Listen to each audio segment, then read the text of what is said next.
Good evening, ladies and gentlemen. Data here, and welcome to episode number 6 of our Ottawa Senators Career Mode series on Hockey Legacy Manager 25, moving into year number 3 for the 2002-2003 season, our third year with the Ottawa Senators here on Hockey Legacy Manager 25. Welcome everybody aboard to our now Wednesday night live stream. I was going to be live yesterday. The voice hasn't been 100% this week, so I had to postpone. You might hear a couple of clearings of the throat here and there, but I felt good enough to get into it this evening. I'm glad that we're able to be live after it's been a little bit since we've had the 2002 off season. Now we've been chomping at the bit to get into year number 3. Good evening, everybody. Mr. Brian Michaelak, welcome to the stream.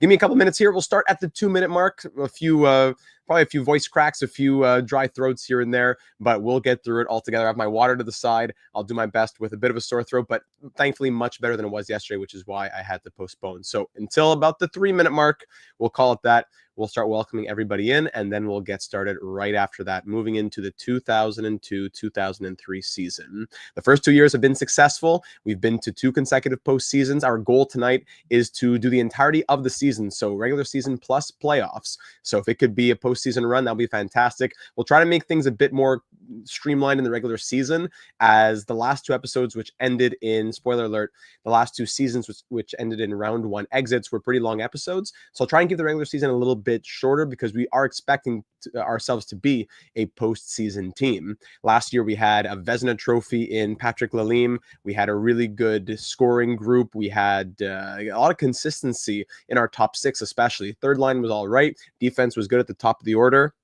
So we'll see what we can do into this third season. Welcome, Hobbsy. Cagney, thank you very much. Yeah, I was actually feeling pretty good. It was a voice thing. I don't know if it was an allergy thing. I insist that I don't have allergies. Desora says that I do, my fiance. So I don't know if it was an allergy thing where it kind of went to some congestion or what. But anyways, I am feeling a little bit better now. My job requires me to use my voice quite a lot. So sometimes after a long day, when I'm in this feeling, I suppose, the evening isn't great, but I'm feeling well enough to move into it tonight. So we're at 2:15, another 45 seconds or so. That's when we'll get started. No comments left in the last one, so I'll be free to go straight into the season. Let me pull up the save file for us here in Ottawa. Okay. I don't know. Are there allergy tests? I guess. Like for food allergies, of course. But for like pollen out, is there a test for pollen allergies? I don't know. I don't know if I want to, because right now I'm able to say without reasonable, what's the word? Is a reasonable doubt? Is that what it is? Like I have reason to think that there aren't any, but if I were to do a test and I know they're there, well then I'd have to submit to the truth. All right. So let me go ahead and share the HLM screen. As we're at the 3-minute mark, we'll start welcoming everybody in. Window HLM, there it is. Wonderful. So here we are. Yeah, we started this season last episode. We always like to do the first game of the season. So last episode, we ended off with the first few games of the year. It started with so the preseason was fine. In the regular season, it was a tough 2-1 loss, 3-2 loss, 4-3 loss, 3 consecutive losses by 1 goal. So we said, whoa, we cannot end on a note like this. So we went all the way to the 4th game of the year and got the 3-1 victory against Detroit. Now we'll go continue into the rest of the 82 games of the season. Let me just make sure that all the YouTube things are good. Yes, I believe so.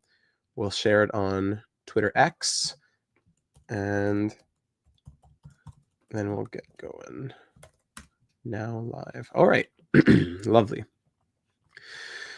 Okay, so like I said, no comments left in the last one, but I'm sure there'll be little things that come up as we go. As I like to say, I'm still kind of learning the finer details of the game. So that's where a lot of the AGMs come in. Matthew, welcome to the stream.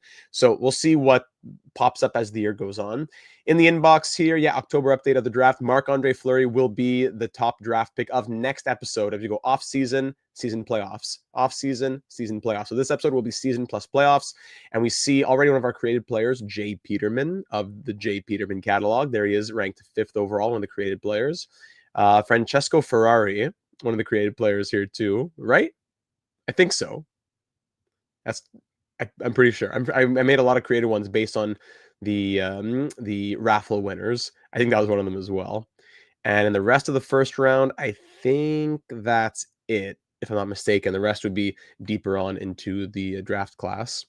Cagney had a quick training note. You could consider moving Volchenkov's training to an AHL coach there, head of player development, can train a junior player. True, because Volchenkov is now playing in the AHL. So if we look at our training to start, before I give you a quick little recap of the team that we have moving into year number 3, if we go to player development, we see Volchenkov is with the head of player development, but we could move him to our AHL head coach now that he's there. Yes, of course, Sully and Me6 went to the Leafs. That was a tough one. That was a few of the creative players who went out. So can I just move him to another coach? Is that what it would be? Or if I have to stop his training, or it would be pause training. Yeah, pause training, then go to Volchenkov, and then go to his defensive awareness. Yes. Great point right there. Thank you very much. So the head of player development can go into players in our organization, not just players who are in the NHL or AHL system. So Camilleri, Sharp, one more for the head of player development. We'll go for, of course, the younger players. This guy here, we were really excited about this guy who we drafted last episode from, where was it? From Kazakhstan, right? Kultaspakov. Igor Kultaspakov. So I'm really excited to have this guy come up in the system whenever he eventually gets here. For now, we'll work on, he's a sniper, so let's work on the shooting first, and we'll keep trying to make him into a well-rounded enough player. So that'll be the next 90 days, 98 days, 115 days for the head coach down in the AHL. We got Chris Chelios down there, of course. Yeah, Antoine Vermette with a top 6 potential. Let's keep working on him. Let's do... He's a two-way forward, so I suppose defensive awareness. Let's work on that for 46 days. Jerseys in the mail might be misspelled, though. Perfect, Agni. I need one myself. This guy can work on Rich Peverly, probably. Actually, we still want to... Chris Neal hopefully makes the jump next year. Just a little bit more from him. Okay, we can continue his shooting for 121 days. Is that what it would be? All right, let's continue his training for 121 days. And then who else do we have out here? Peverly with the green top 9. Or Chris Kelly. Yeah, we want to get Chris Kelly in the NHL, but 74 at 21, probably 70 at 20 with a high top 9 is more likely. I don't know what we do with Chris Kelly, if anything. We could continue his offensive awareness. All right, let's try and just finish that one off. Okay, so that's going to be our training to start the year. We'll go from there. Chernik's a machine. 8 goals, 10 points in 3 games. This guy's crazy. I wish he would just grow a little bit more so we can give him some time in the NHL. But yeah, I think we're ready to go. So we ended off last episode with a win against the Red Wings. We had 3 consecutive 1-goal losses. Last year, we were a 50-plus win team. We made it to round 1, once again losing against one of the strongest teams in the league. Mighty Joe, Go Sens will be in and out on the stream as I'm out. No problem. Thanks for being able to stop in very quickly there, MJM. So yeah, I think we can move forward to the first game of the year. So let me just recap the lineup that we have moving into this 3rd season. First line, Marian Hossa, who has now been converted to a sniper. Alexei Yashin and Daniel Alfredsson make up the first line with the blue chemistry. On the second line, Martin Havlat, who's been scoring goals, but for some reason is still just an 82 overall. I don't know why I can't click on his profile. I'm trying to, and it doesn't let me. So I guess I'll go to depth chart and click on him from here. Martin Havlat scored 36 goals and 63 points last year, but is still just an 82 overall with his high top 6 potential. I don't know what to say, but as long as he's performing well, I guess it's not a huge deal, but still. So that's the second line, Havlat with Radek Bonk and Glenn Murray. He had a great first year as a Senator last season. Third line, new free agent acquisition, Dean McCammon, who became a real-life Senator, with Mike Fisher and the Polish Prince, Marian, right? His first name? Tchaikovsky, the Polish Prince, who we acquired around the deadline last season. So Dean McCammon and Mike Fisher actually met them both at the same time way back when. I think I want to say 2010 or 2009. Yeah, 2009, actually. It was All-Star Weekend in Montreal. So now they're reunited as they were in the real world, I suppose. And fourth line, Corbet, who we signed in free agency with Daigle and Dackel. Not a great fourth line overall-wise, especially considering what the overalls in Hockey Legacy Manager are. So I'd like to see a bit of improvement in our bottom 6 overall wise, but we'll go from there. On defense, Chris Phillips and Wade Redden, who's now able to play on the right side, 88 and 90. Love that top pairing. Second pair, Thomas Caberlet with Ratchenik, 85, 84. And third pairing, Vishnevsky, who we got in a trade from the Ducks, I believe, right? With Salo on the third pair. Dyke 7th D. Goaltending, Patrick Lalime coming off of the Vezina Trophy last year, 87 overall, backed up by Markle. That's 85% rotation. Yes. And again, in the depth chart, if you look at that defenseman, Vishnevsky, for example, I wonder what he could become. We acquired him from Anaheim in that trade where we got some draft picks swaps going on. He has the medium top 6 potential as a 22-year-old. He's played the last 2 full years in the NHL. I wonder. Gen Z saying Havla has low overall due to his low defense. That's true, I suppose, but I just wonder how much his offense would have to come up to get the rest of his overall 2 increase, you know? But no issue. As long as he simulates well, I suppose it's not that big of a deal. So let's get into this one with the game against the Coyotes, ladies and gentlemen. The first game of this episode and the fifth game of this season. Both teams are 1-3-0. He can maybe get up to an 84, says Cagney. Yeah, we'll try to continue to get growth over the course of the season. First game of the year, let's get started. Coyotes and Senators for Game 5 of the year. 2 1-3-0 teams. Power play for the Coyotes. That's a quick power play goal from Shane Doan to start things off. From Teppo Numminen and Daniel Briere. Wow. Love seeing these names. That's the fun part about this history career mode. Power play Ottawa goes nowhere. Power play Phoenix goes nowhere. End of the first. Hold on, right at the end of the first with 40 seconds left. Daniel Alfredsson scores his first of the season, and it's 1-1 moving into the second period. Assisted by Hossa and Ratchnik, and Mike Fisher scores his first of the year. Wade Redden, 4 assists in 5 games, 2-1 Sens. Power play Coyotes. That's another power play goal. Lume from Wilson and Suki. Back-to-back goals for the Coyotes. Both their goals coming from the power play. It's a 2-2 game into the final 15 minutes. Now Coyotes, Teppo Numminen put the Coyotes up 3-2 now as Curtis Joseph and Daniel Briere get the assists from up by 1 to down by 1. And that's going to be enough there as Wilson makes it 4-2. Who's that? Luke Wilson on TSN? 4-2 the final. So we were down by 1, up by 1. We end down by 2 in the end. 4-2 loss. The scoring has not really been there through these first few games, ladies and gentlemen. Wade Redden leads the team in scoring with 4 points in 5 games. Caberlet and Hossa have 2 goals each in 5 games. I'm not sure how the offense has not been there at all, but I wouldn't mind distributing things a little bit differently if we have to maybe spread the wealth a little bit. So if we were to turn off the lock, maybe for a little experiment, yeah, the offense has been totally flat. Maybe Thomas Caberlet comes to the top pair. Sorry. I wonder if swapping with Chris Phillips would do anything, or maybe even a swap with Hossa and Havlat.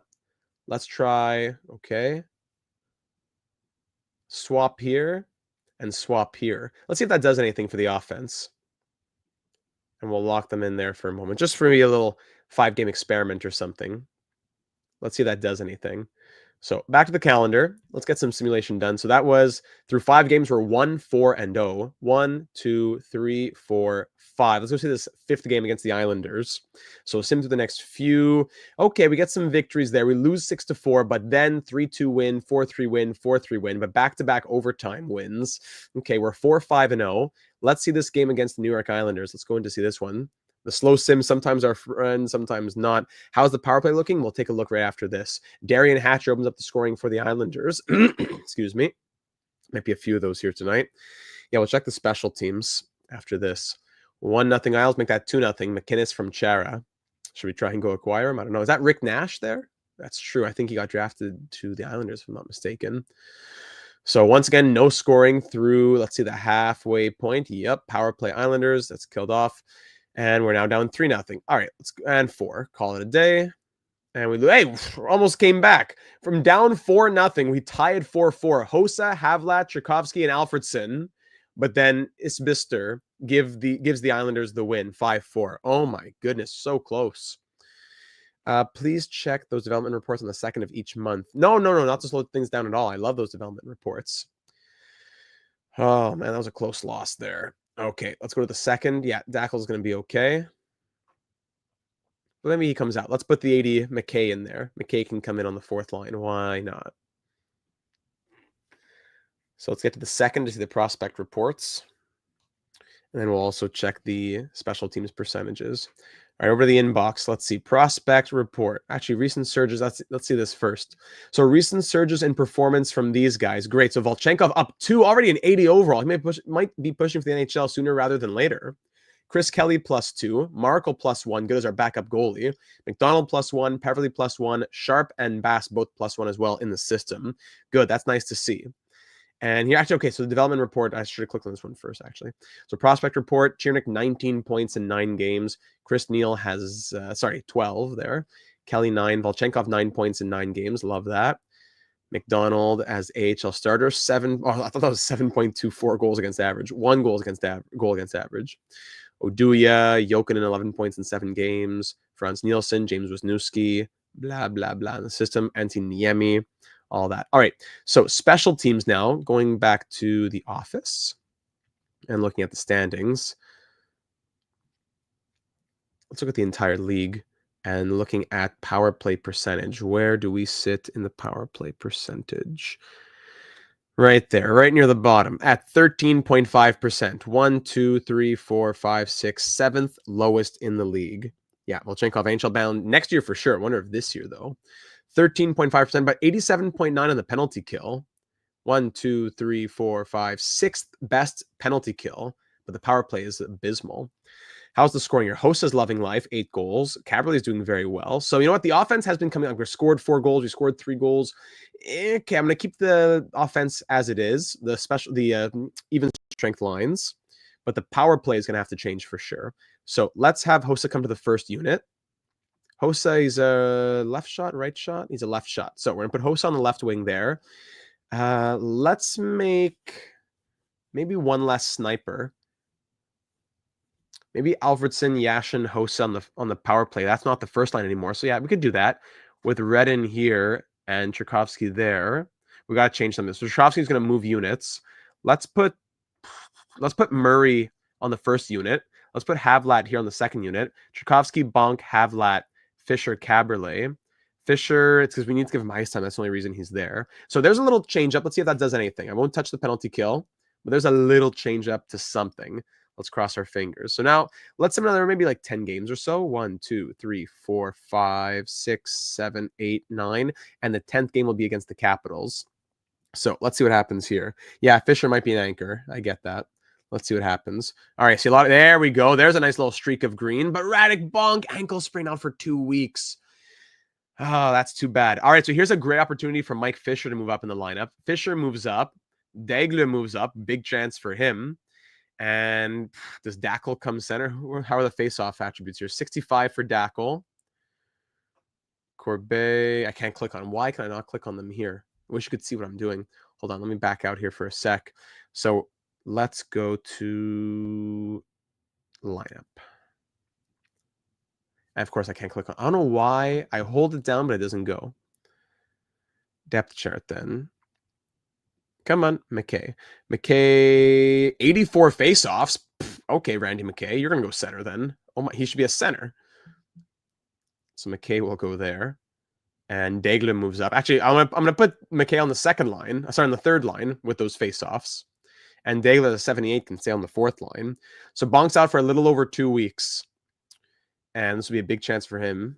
As the same for Fisher, yeah. Up to the second line with Hosa and Murray now. Okay, back to the calendar. At the calendar now. So since that loss against the Islanders, we've won 1, 2, 3, 4, 5, 6 in a row. 10, 6, and 0 is the record. There we go. 6 in a row. Let's keep it rolling. The Thrashers want to give us this guy Carlson for Jones in a 5th. No, I will pass on that. Thank you. I like that you saw my needs. Why is the lineup invalid? What happened now?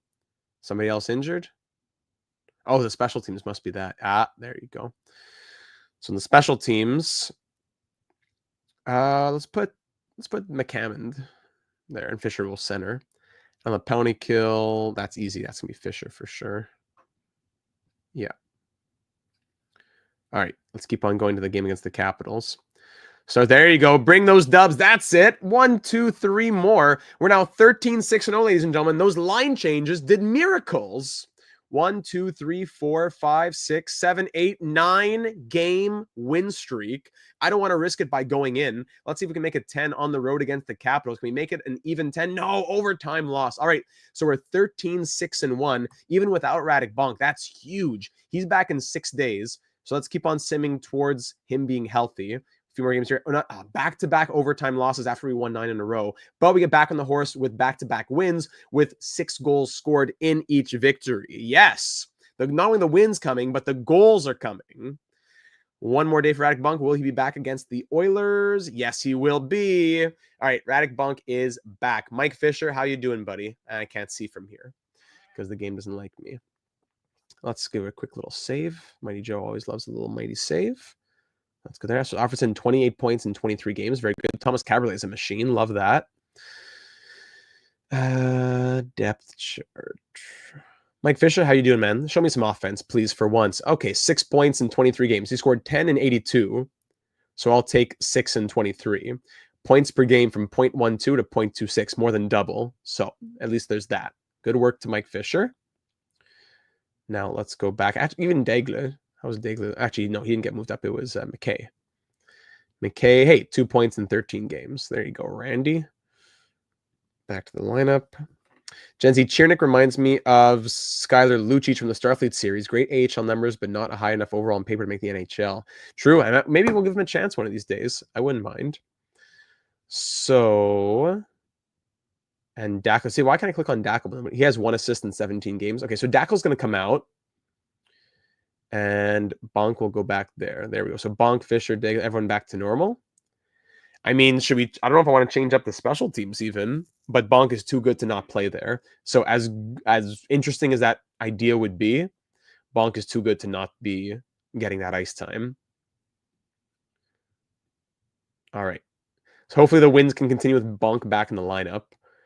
Draft preview. Eric Stahl has now gone up 8 spots, and Fleury has dropped 3 spots. Really? Yeah, the AHL is definitely broken, though, in HL. We got to also keep that in mind.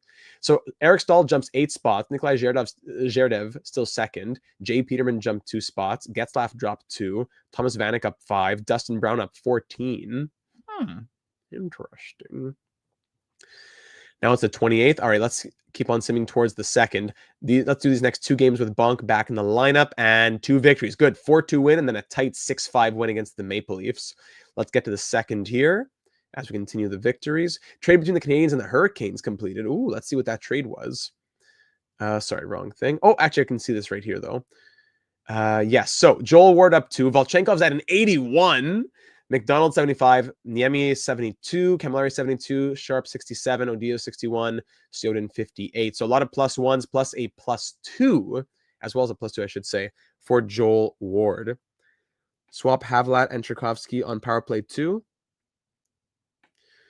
No, we made power play changes already, and things have been going well since we've done that. So I don't think we want to touch anything else. Housing my power has returned. It might be able to crawl out from under the blanket soon. Never mind, it's gone. No. Volchenkov's going to be better than Vish before the end of the season. Yeah, maybe. Maybe. All right, and prospect reports here as well. Chiernik, 40 points in 24 games, 30 goals in 24 games. Volchenkov has 28 in 24. Neil, 24. He's point per game. Good. McDonald, 17 wins, 926 save percentage. Wow. Okay. We love seeing growth. Absolutely. Now we had said, I just want to take a peek at that trade and our power play percentage. So the power play percentage has look at this, the best power play in the NHL, ladies and gentlemen. You got to give a pat on the back to good old data. Wow. Look at those changes, putting us from the bottom, like 5 or 7, whatever it was, to the top power play in the NHL, while our penalty kill is still 5th best or 4th best. Oh my goodness. Yeah, we're not going to touch anything now. Wow. Working that GM magic. I'll take it. Thank you very much. Goodness. Okay. And the Canadiens and the Hurricanes, what did they do? Garth Snow for a 3rd. All right. Wow. Yeah, let's keep on simming. We're 17-6-2. What a streak it's been. Let's just keep it rolling. Who do we want to go see in particular? Maybe the Penguins coming up? Yeah, here. Penguins are coming up. All right. Let's go see them towards the end of the month. Let's get another few weeks of simulation done here. Vermette. So now here comes some of that player development being finished. Great. So Vermette has done his defensive awareness. Is he? It still says it here, though. Oh, no, that's Volchenkov. That was Vermette. So Vermette, do we go back to Vermette? Yeah, we may as well. Vermette, let's see. Let's do... Actually, what are his attributes like? His 72 defensive awareness... I mean, he has pretty good offense. Like his shooting, 71, 74 offensive awareness, 69 hitting, 72 defensive awareness. You know what? Let's keep working the defensive awareness then. Let's do that again. Next one should be done in 44 days or so, 38 days for Mike Fisher. Okay. Let's go towards the Penguins. Let's see a nice string of dubs. Win, win, win, loss.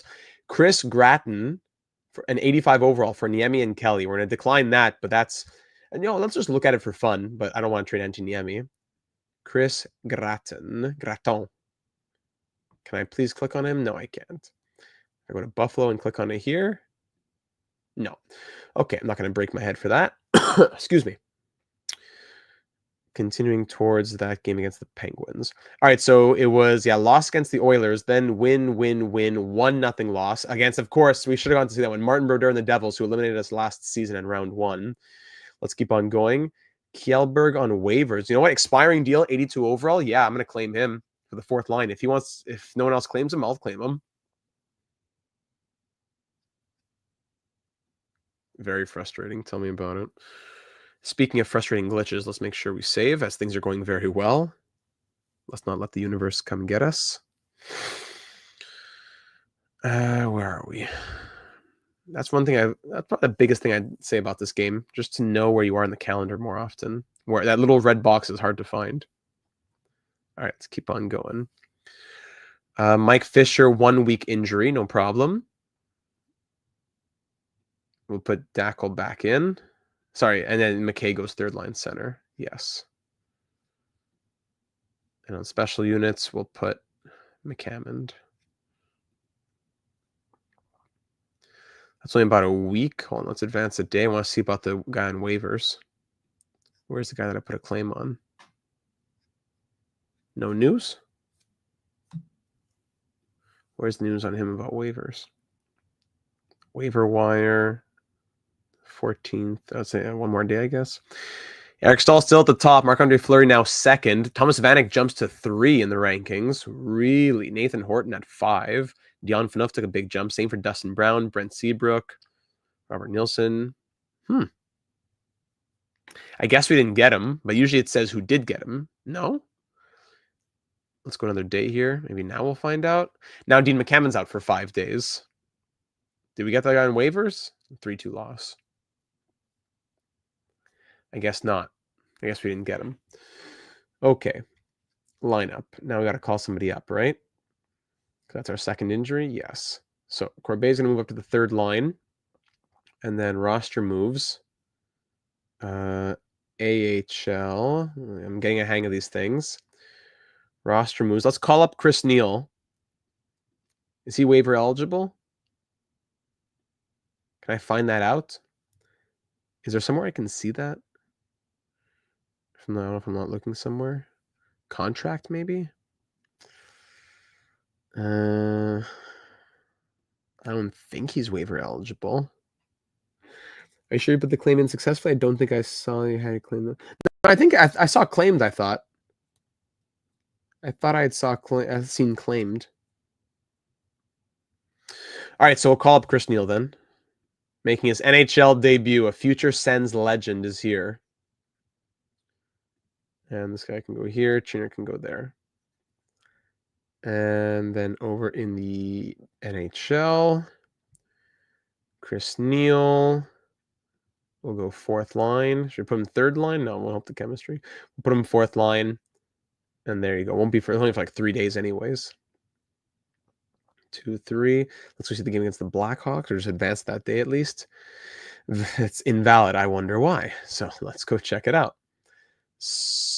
Oh, wait. Someone's injured. That's why. Because McCammond was there. All right. Ratchet can go in. And now up to the 20th. Oh, my goodness. Best lines in the AHL then. All right. LA Kings 4-2 win. Nice. Rivalry game here. Let's sim through. Let's go see. Yes. The Islanders in a moment. Mike Fisher's back. So Neal will come out. McKay will go back down. And we're going to wait for Corbett to come back in too. So Chris Neal, how'd you do in your debut, my friend? And I can't see. So I'll have to go to his profile another way in a second. So Fisher's back. And then McCammon will come back soon. So we'll keep the lineup like that. Special teams. Fisher will return. And roster moves. Bit of a little song and dance here. Almost done. Chris Neal, select. Send him to the AHL. Lineup. AHL. Song and dance. Best lines.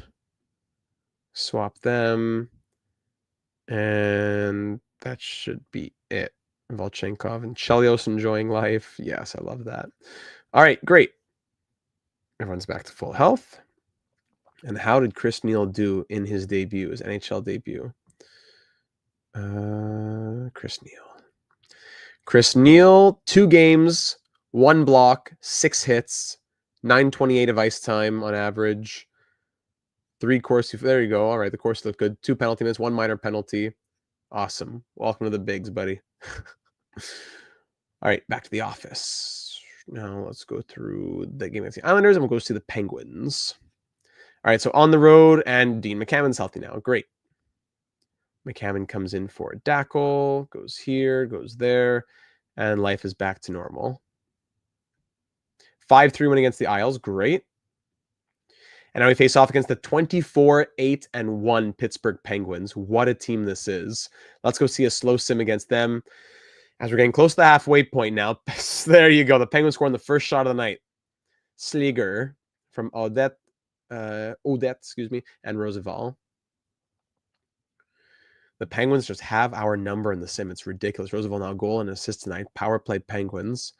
2-0 after the first period. Second period, let's wake up here, boys. We're back to full health. Let's get back on that 9-game win streak mantra. Yager scores his 24th. Murray comes right back, but then Kovalev makes it a 3-goal game again. 4-1 Penguins. 24 goals from Yager. Sheesh. Alfie and Yashin are minus. I haven't realized that. Oh, wow. Hold on. Give me a quick second to look at something.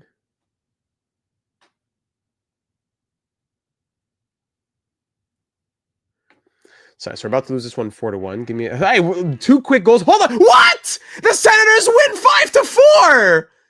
Oh my goodness, what an effort. 4 goals in the final 2.5 minutes.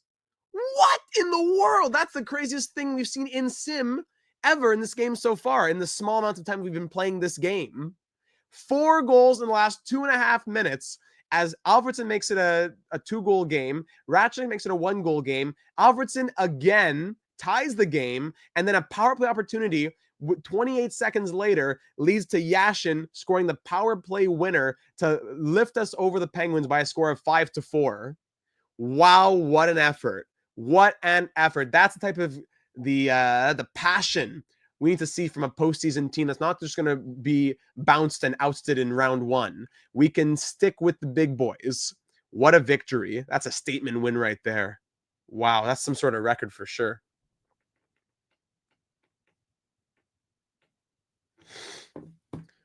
Insane ending. Sorry, coincidentally, I had to check a message quickly, and then that happens. Sheesh. Penguins choked. Yes, they did.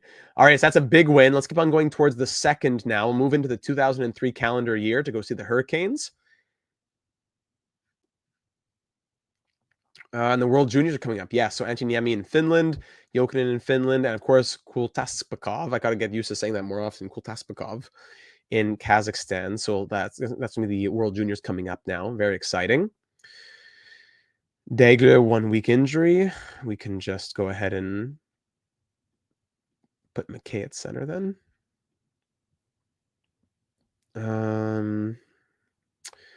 Win against the Predators, then 5-4 loss against the Mighty Ducks, 3-2 loss against the Bruins. Welcome to the year 2003, ladies and gentlemen. What a year on this planet. And now it's the 2nd of the month, which means we can go check out some progress. We're 25-11-3, approaching the halfway point as we are through 39 games in the year. So 2 more games. We'll sim through them in just a moment. So prospect report. Let's see what's going on in the world here. Chernik, 43 goals and 59 points on the year so far. Volchenkov, 53 points. Any more growth from him? Wade Redden up 2 overall to a 92. This man's incredible. Wade Redden, 92 overall.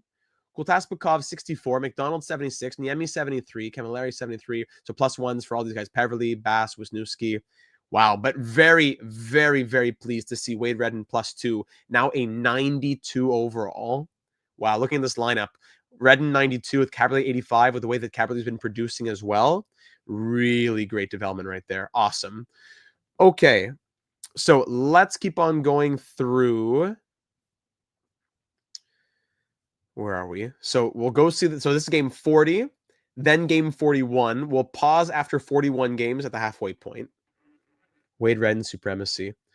For a third. No, not 180 overall for a third. 4-3 win, and Degler's healthy, and that was a 2-1 loss, it looks like. So hold on, edit lines.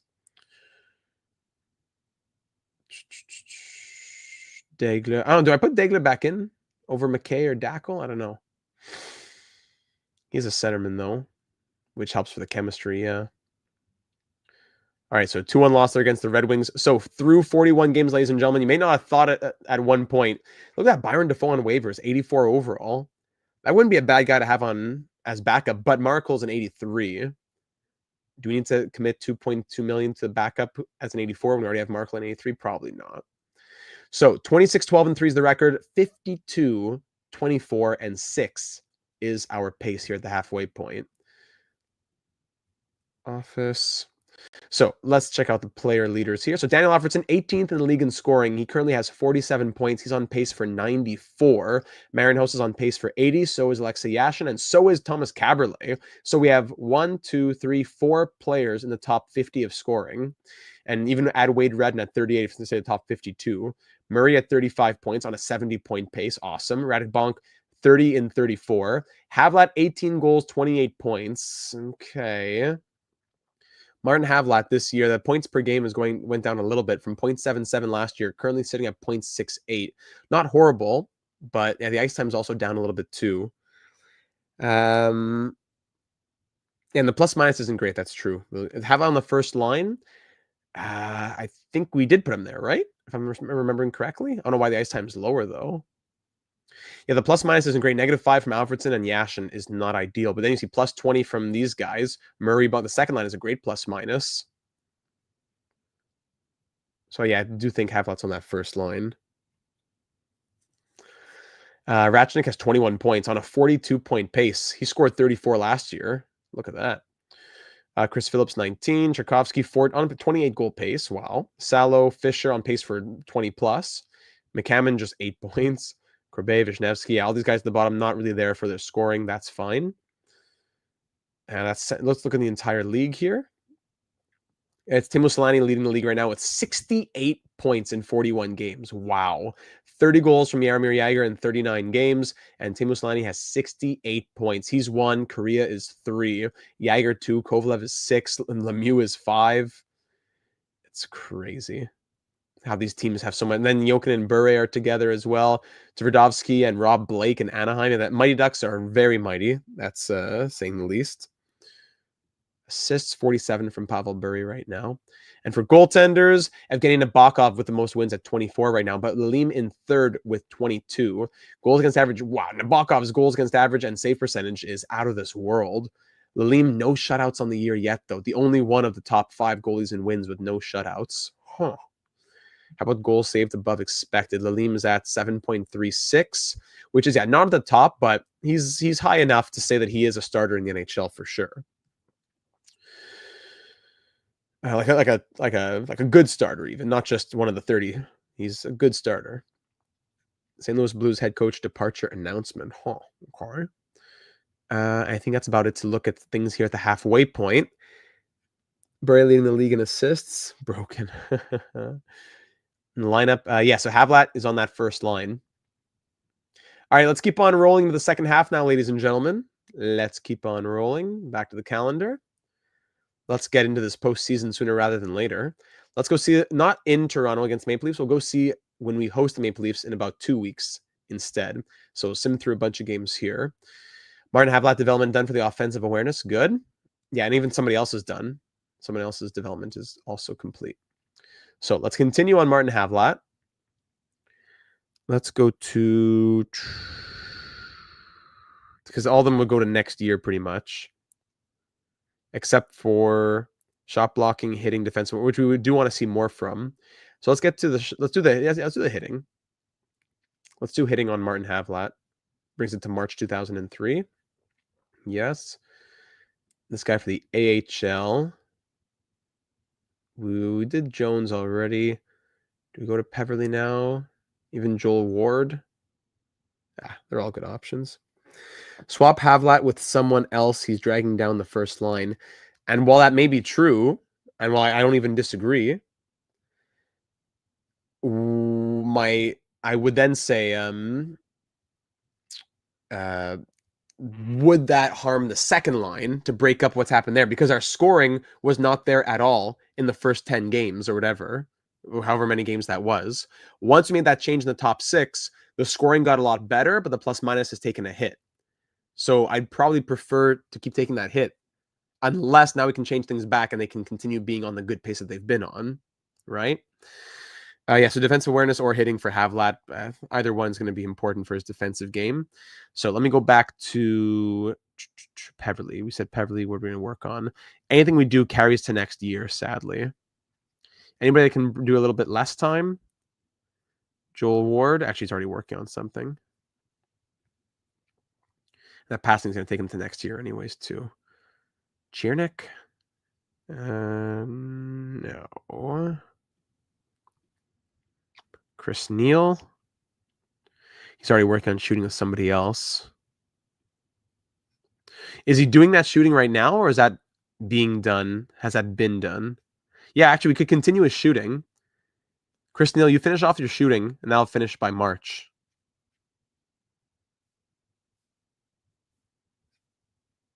Yes. So the next one to be done would be, we have 3 guys from our head of player development. Those 3 guys are about to be done in the next couple of weeks.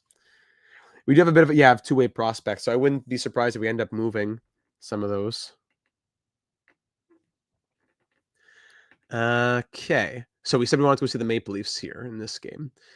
So let's keep on going towards that. Manny Legacy on waivers. Defoe was cleaned by the Blue Jackets, and then they put Legacy on waivers as a result. Yeah, makes sense. No problem. Now here comes the goalie carousel. Then, of course, then Legacy gets claimed. Then Boucher goes on waivers. Yes, the carousel continues. 3-game losing streak there. So you know what? Let's make that change we just mentioned about the second line. I have a suggestion for looking at trades in a more efficient way when we get to that next time. Awesome. So Mike Fisher defensive awareness is done. Let's get back to Fisher, I suppose. Can we do anything before the year is done? No. Everything we do would carry over to next year.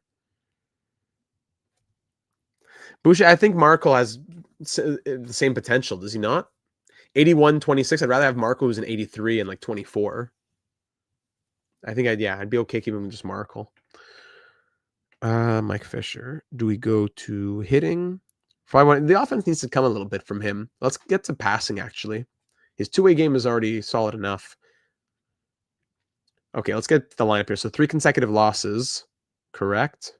Where are we? Loss. And we've lost 4 of our last 5, 4 of our last 6, I think. Is that what it is? So let's swap Havlat. Do we swap Havlat and Hossa? Hossa's been loving life on that second line with Radek Bonk. Havlat's right wing eligible. What if we bring him to second line right wing? Bonk's the playmaker for Hossa and Havlat. Actually, we could put him like this. Hossa gets to the right side that he likes. And Murray comes to the first line, maybe. He's on a really good pace this year. We could try that. Yeah, he had green motivation. What does Markle have? Where's lineup? I always forget where the spots are. I'm still trying to learn. Actually, I'm already on lineup. 83. Markle has medium backup at 28. 83. I think it would have been would have been a push. Maybe Boucher would have been a bit better, but I wouldn't be surprised if he gets claimed anyway. It's not like we were going to get him probably either way. So let's see. He'll get claimed in a moment. Let's see this game, rivalry game against the 17, 17, and 7 Toronto Maple Leafs. Can you check ratings on lineup? How do you mean check ratings? Thomas Kaberle scores against his old team to open things up. His 6th of the year from Bonk and Havlat on the power play. Oh, like what they're over, like, well, which ratings are you referring to? Sorry, is my question. Alfredsson scores on the power play. Berard scores late for the Maple Leafs to make it a 2-1 game moving into the second period. Power play Sens were 2 for 5 on the day. That's killed off by the Maple Leafs. 2-2 now as Gary Roberts. He loves scoring against us, but Yashin gets his 20th to put us back up 3-2 now. Power play Maple Leafs, extended chance for them. They're 0 for 3 on the day. That's killed off. Power play again for the Maple Leafs, killed off once more. They're 0 for 4 now. Third period action, another power play for Toronto. They're 0 for 5. Then Hoagland scores even strength. It's a 3-3 game. And Vinny Damphousse now moves into 35th all-time in NHL points. Salo puts us back ahead now. Sammy Salo from McCammond and Fisher. 5 minutes to go. It's a 4-4 game. No, I meant to say ties it up. Late power play. Killed off. No. All right. And we lose that one by a score of 5-4 because of Kirstich scoring the game winner. As Salo had tied it, not put us ahead. He had tied it. Okay, 50 points in 44 games from Daniel Alfredsson. We said lineup. Ratings on that. So we can look at, yes, right here. Offense, defense, and all that. So Murray's defense is a little bit higher than Havlat's, 83 as opposed to 80. So that raises things a little bit. Okay. Yeah.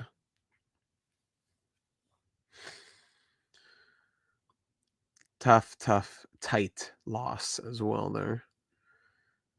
So yeah, things have been great as of late, around 26, 15, and 3. Things have not been great as of late. Let's keep on going. I don't know. The next game against the Maple Leafs. No, not the Maple Leafs again. We've seen that all the time. I don't know. Let's go to the All-Star game. How about that in a couple of weeks? Let's go see the All-Star game. So another loss against Buffalo, but then finally a 5-4 overtime win against the Coyotes. Koltaspikov is done there. And you know what? Did the game not tell me anything about the World Juniors? Who won the World Juniors? Hold on, we're going to go check that. So now I can see in our system, who do we want to get in the system here? Probably back to Koltaspikov. He's our number one guy. He is our guy. Unless we give a little bit of love to somebody else out there. This Niemi, that's just overall, so we can't really do anything there. A little love to a UC Jokinen, maybe. We love UC Jokinen. And you know what? It only be like 39 days to do something. It'd be very quick. Sure, 39 days to work on shot blocking then for UC Jokinen. That wouldn't hurt. And then we're about to have Sharp Spot open up in 8 days as well. Vermette in 2 days. Yeah. No problem there. Okay, let's keep on towards the All-Star game. And then we got, there we go, back-to-back wins, 4-3 and 7-4. Now giving us a 3-game win streak after all of that nonsense. Good. This guy in the AHL can work on... Can Vermette do anything else? Yeah, we can still do a lot of Vermette, actually. Antoine Vermette, let's get to passing then. 51 days on him. Volchenkov, Vermette. 2 days left on Chris Kelly. 6 days on Patrick Sharp. Oh, it ends in about a week? Okay. So, okay, well, maybe the game will tell me something. It's January 25th, though. I'm surprised. Chris Kelly. Let's go back in the AHL. A lot of two-way forwards here. Rich Peverly. That's going to next year now. No, Rich, I prefer not to, but we'll see. Joel Ward. No. We got to do something. How about Jones? Anything on Jones we could just squeeze in here? April, offensive awareness, 71 days for that. Offensive awareness for Jones. All right, there we go. We'll squeeze that out as we go to the All-Star game here. Swimming through the 2 more games. Maple Leafs and Thrashers. Rhodes on waivers, I will dismiss. McKay, 3-week injury. Oh, it's too bad for Randy McKay. So Dackel will just slot in the lineup. No biggie. There we go. We got shut out 2-0 against the Maple Leafs. What a joke. They're like a 500 team. All right, so Canada wins the 2002 World Juniors. Awesome. Koltaspikov scored 4 goals and 12 points in 6 games for Team Kazakhstan. That must be some sort of record. Jokinen had 6 and 7, and Niemi in 7 games had 3 wins, 9-10 save percentage. Cool. All right, let's check it out.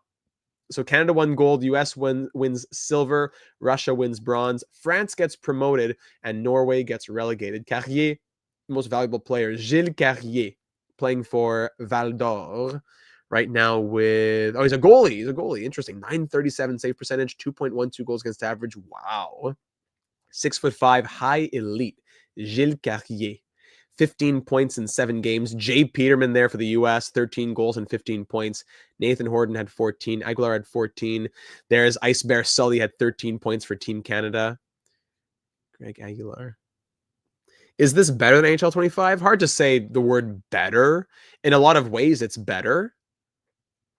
But it's still a PC game versus a console game. It's going to be hard to compete in a lot of those other fancier ways.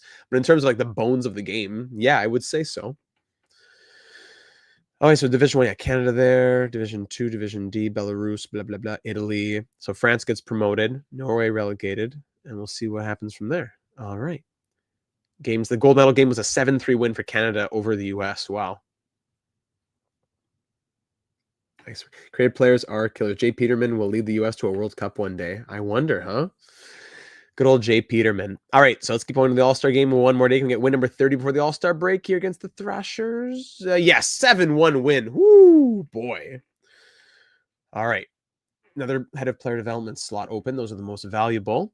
Do we go to a Nielsen or a Wisniewski maybe? Or do we go back to Koltaspikov? Probably got to go back to him now. So what? So we just did shooting. So we can't do that. That's going to take way too long. And anything we do is actually going to bring us to September. That's too bad. But that's just the way it goes. This guy needs to be continually worked on with his potential. So I'm going to take a little sip of water here. I'm going to pause now in the first hour here or so. What do we think we should do for Igor Koltaspikov's training? Or do we go for somebody else like Franz Nielsen? But also keep in mind that we'll have another slot opening up in 17 days. So I'd prefer to go Igor now. And if you want a guy like Nielsen, we'll do him in 2 weeks. So what do we do now for Igor? While I take a sip of water.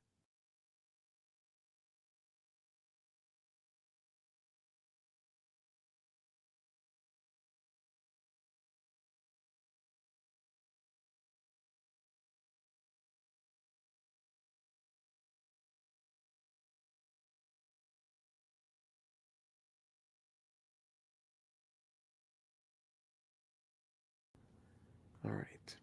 Kenny's saying only issue with Nielsen is he's a two-way forward. Eileen developing offensive forwards. Yeah, eventually one of those two-way forwards in our organization will be leaving. One or more, we'll see.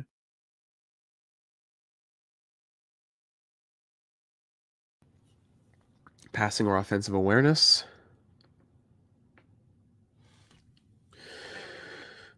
Yeah, that's what the category I was looking at as well. I think Igor needs the boost as later high-end pick since his overall is low. Yeah. Okay, so let's go with passing then for Igor. And we'll think about the next guy in 17 days. And now here we are at the All-Star game. All right, All-Star game time. Here we go. Let's see who made it. Sort of look again, stats. Yeah, so Eastern Conference All-Stars. Let's see who made it. Daniel Alfredsson made it. Wade Redden, Thomas Caberlet. So we have 3 All-Stars who made it. Awesome. Alfredsson, Redden, and Caberlet. 2 defensemen and a forward making it to the All-Star game for the Eastern Conference All-Stars. Do you recommend this? Yes, I do. At least the free version. Absolutely, at least the free version to give it a chance. Again, I never want to recommend anything too highly because that's your money that you have to go out and spend. But if it's a free version, go for it. Then if you want the pro version for like $10, awesome. But when people ask, do I recommend the $120 deluxe version NHL? It's like, I don't hate the game necessarily, but like, do I want you to go out and spend like 6 hours of your labor in terms of the money that you make? So for a free game, I can be a bit more, I can say it a bit more easily. So 3 All-Stars make it. That's awesome. Actually, should we look at the All-Star game itself? No, we can just sim through it. Okay. Let's just go a couple weeks and see what happens as the next things are in. So that's 3 losses in a row. Awesome. 2-0, 4-2, and 2-1 losses. And then things stopped after that. 2-1 win. Good. Nope, don't want to do that trade. No, thank you. And then I was lost against the Sharks. 2-1 loss, 6-2 win. We're 32, 21, and 3. I've gotten my money out of this game 1,000 times over, says Cagney. Yeah, well said.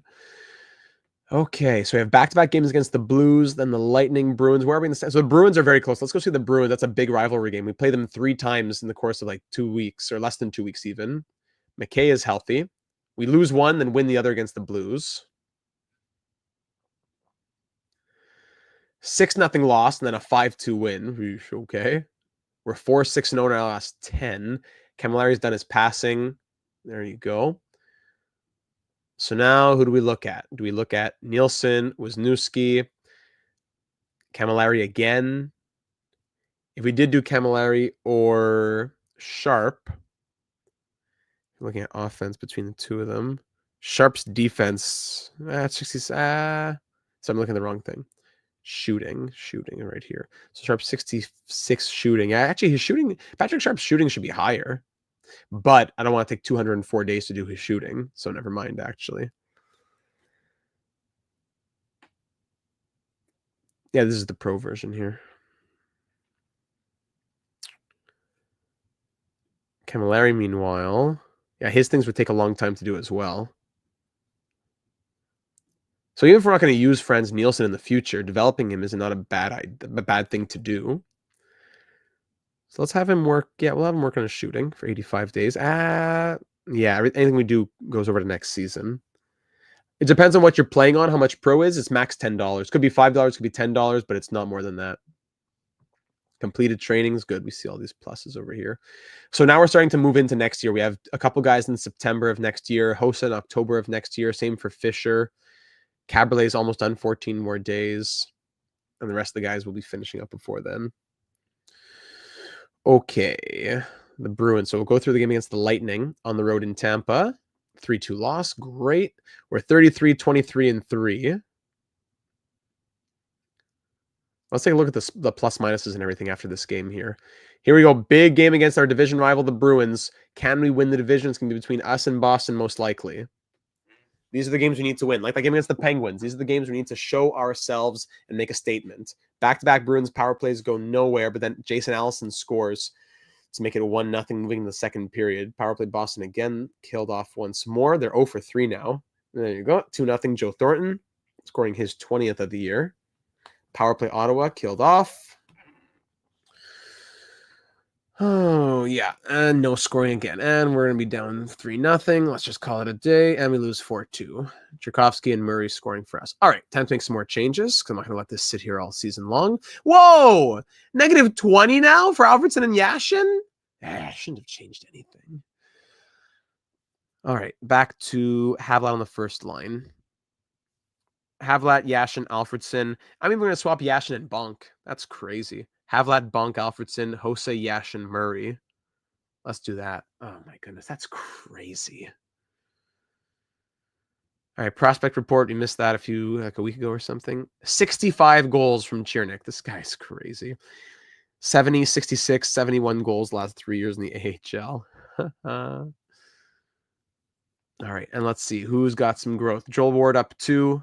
McDonald, Camilleri, Peverly, Kotaspikov, and Oduya all up 1. Good. Yes, you can't actually play the games. Anything like that from a top line on a winning team. Crazy. Top line on a winning team, -20. Let's sim that game against the Panthers. We'll go see another game against the Bruins. On the road against Florida, we win 5-2. Good.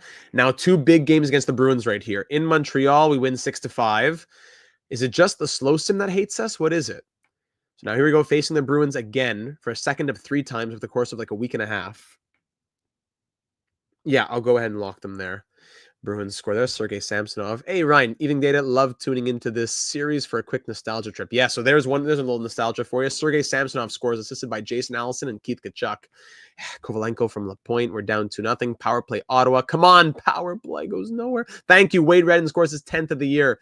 42 assists from Alfredsson, 15 from Havlat. But Brian Rolston restores the 2-goal lead. Jason Allison makes it 3. And we're ready to just call it a night as we're down by 3 again. What a joke. Yeah, let's take a look at the goal. Okay, down 5-2. Call it a day. And we lose 5-2. Tchaikovsky scores his 22nd. -21 now from Alfredsson. What's up with the goaltending? Lalim, 906 save percentage, 2.81 goals against average. Come on, Lalim, I'm ready to throw you out, man. What is this? What's his contract again, Lalim? He's got... This is this year. Yeah, 1, 2, 3, 4 more years at 1.656. Come on. Yeah, we'll definitely be taking a look at some trade blocks as the deadline's about to come around the corner here. Mathieu Garon, I wonder, high mid starter, 25. I doubt we'll get him, but you know what? Now we're going to throw a claim. We didn't claim Boucher, but now we're going to claim Garon. Let's throw a claim on him and see what happens. Ah ouais, Mathieu. Viens nous joindre. No, Coyotes get him, and now Robert Esch goes on waivers. 25. No, I'm going to pass on that. Ah ouais, Mathieu. What can we change in this lineup now to face the Bruins again? Do we need more help on the 4th line? Sorry, in the bottom 6, like 3rd line?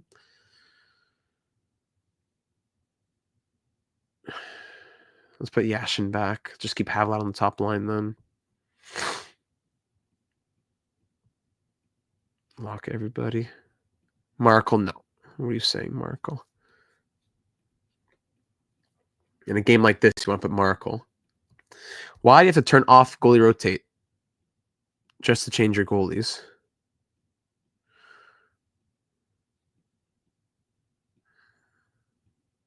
There we go. Okay. Prince with 22 goals on the third line is very good. Yes, very good. Yeah, I've been a bit skeptical there of Valim. All right, here we go. Another rivalry game against the Bruins. We've lost the last 2 against them. Havlat leads the team with 30 goals right now. Wow. And there you go. Guerin scores right away off the bat. Lovely. What a joke. Wade Redden ties it. Thank you from Salin Alfredsson. And Keith Tkachuk. 2 goals on 9 shots for the Bruins so far here.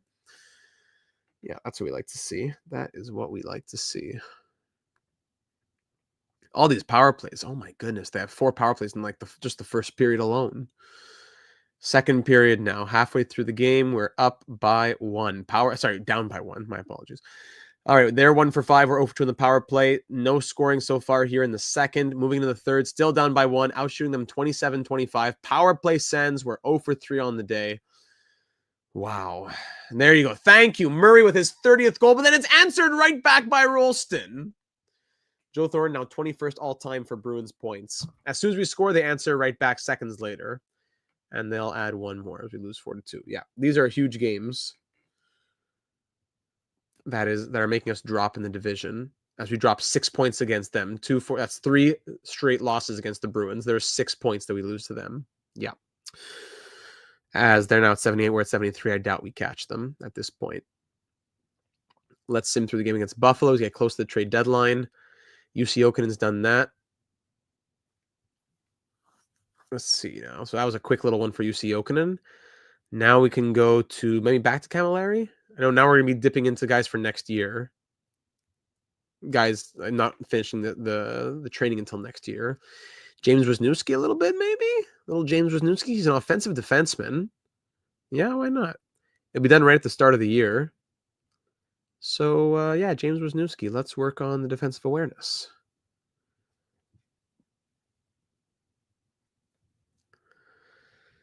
Simming through this game against Buffalo on the road. Caberlet's done as well. Hold on. Caberlet's done that. Lucien. Merci beaucoup, Lucien. Vishnevsky. We're back to Caberlet again. Anything we do, yeah, 300 plus days, so never mind. Wade Redden, anything we do, yeah, 600 days, 1,000 days, never mind. Chris Phillips, 254 days, I prefer not. Vishnevsky, there's a chance that he sticks around. I don't know. Yeah, there's like nobody I'd want to train here. I don't want to train any of these guys. We got to train somebody. Unless, can I move? No. These are all head coaches there. We got to train somebody. So, whatever. Ratchnick is a guy who's going to be here long enough. Caberlet as well, but that's a long time. 235 days. Not even the start of next year, the year after. The start of year 5. Shot blocking or defensive awareness would we want to work on. Or just go for Vish. And he's done in February of next year. With shot blocking or shooting or whatever it might be. Hitting would be the quickest. Probably hitting for Vishnevsky, right? While I grab another sip of water. Probably hitting for Vishnevsky.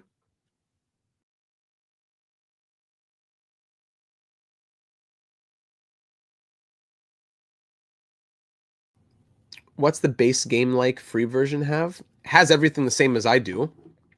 In terms of, well, let me clarify actually. The game that I have has downloaded community rosters because the game does not have the rights to have the real players. So if you download the free version, it'll have, like, instead of Connor McDavid, it's going to be Connor McDonald or whatever. So you know who the player is, but it's not actually the same player's name. Now, aside from that, there are certain settings that you don't have access to. Go check out my HLM guide. I have a whole huge guide on YouTube. It's a 2-hour video. Instead of me talking here for 10 minutes, go check out that guide. It tells you everything you need to know.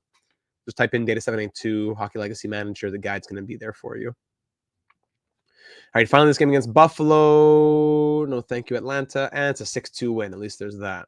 Dallas Drake for Bass and Ward. That's tempting. That's the type of player who we need right now. But 34-year-old Dallas Drake on expiring deal, nah. All right, trade deadline has arrived now. Trade offer, no. Okay, so now it's time to check out the trade blocks as well as who's potentially being moved around.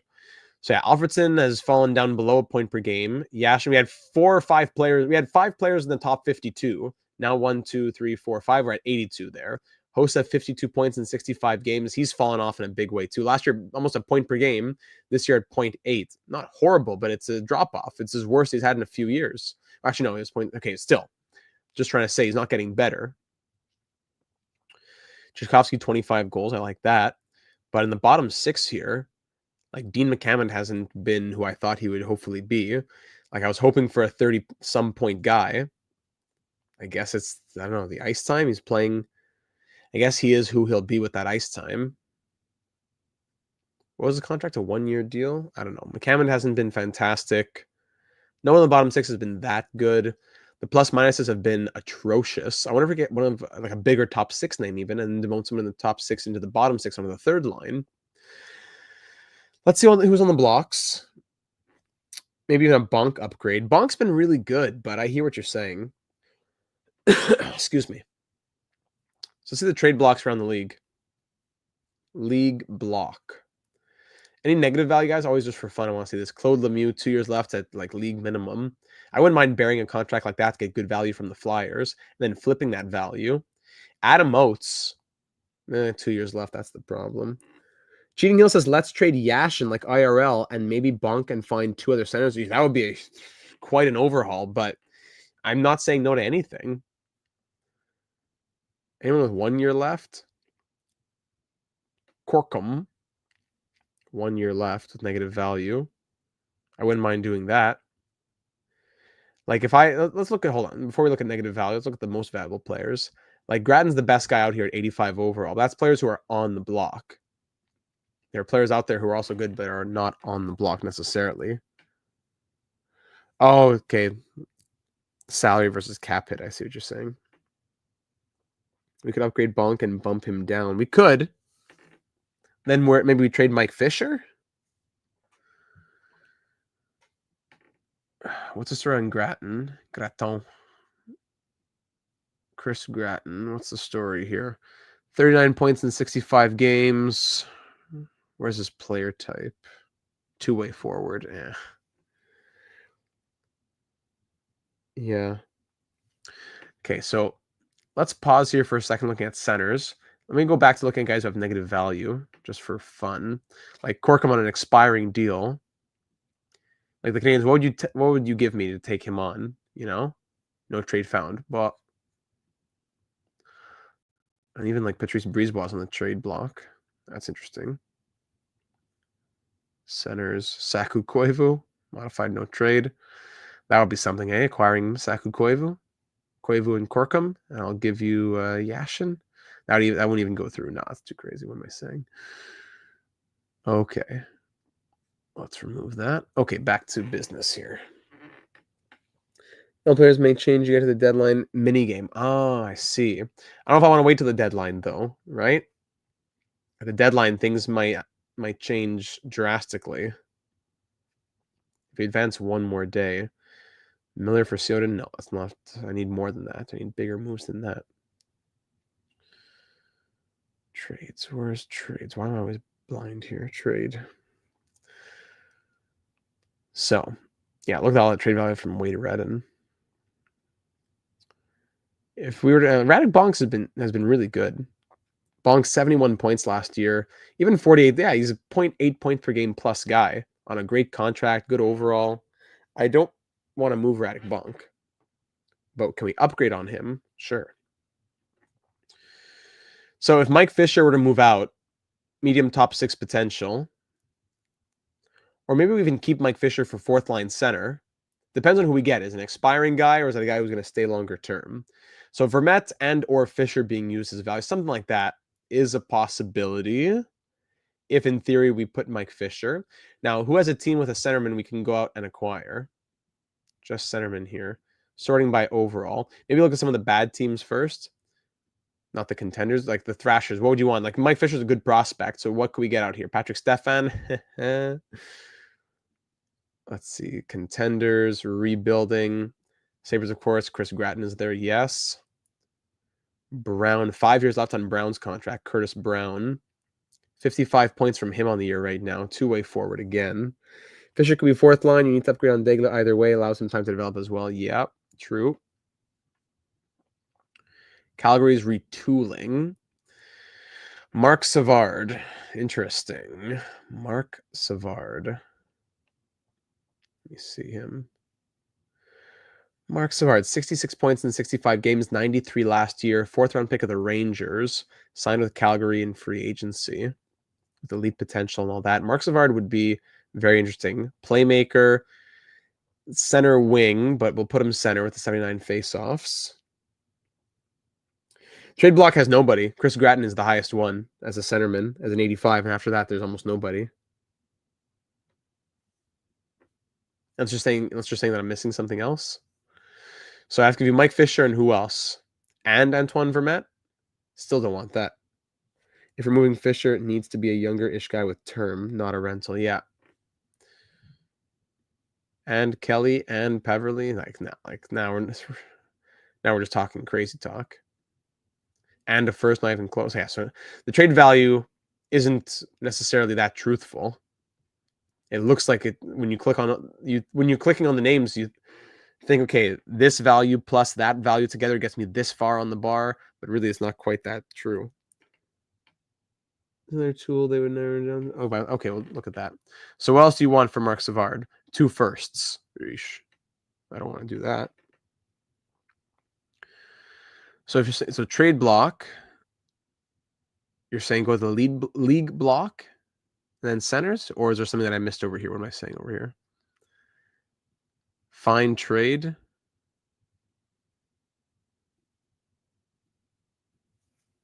Savard would be a great second line center option, though. Yeah, it would be.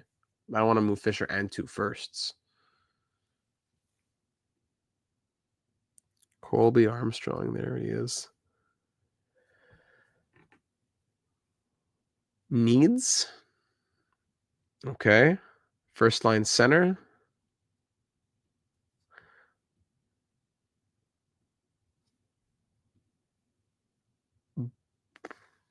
But no, I have to put in my surplus. No?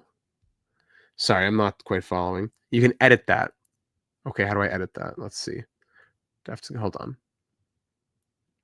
Block. I have to go to my block.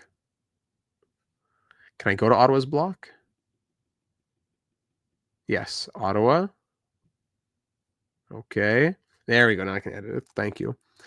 So needs second line center, let's say. Oh, interesting. Second line center. Wait, no. I need a second line center. Add. Continue. Click. Ah, now that is interesting. Thank you. Okay, so now who can I get here for Mike Fisher? I don't know. Vinny Damphus, Chris Gratton again, Castles. There's Bonk. Yes, we love Bonk. Madden, Brown. Can we sort by age even maybe? Who are the younger guys here? Like Henrik Sedin, of course, the bigger ones. Mike Ribeiro, Scott Gomez, who is, where's the overall? 85 overall. Olli Jokinen, he's one of the higher scorers in the league, though. That's not going to happen. Hecht, Michael Handzus. The Blues have been good. How many of these players come from losing teams, though? That's the question. We can't sort by that. Michael Pekka has 4 years left as an 87. Highest overalls are 87 overall guys. So I don't know. Two-way forward. Michael Pekka again. They're all two-way forwards. Mike Ribeiro is a playmaker. They're retooling. I don't know. Let's go to just autocomplete. 2 firsts. And I get Francois Beauchemin. Not interested.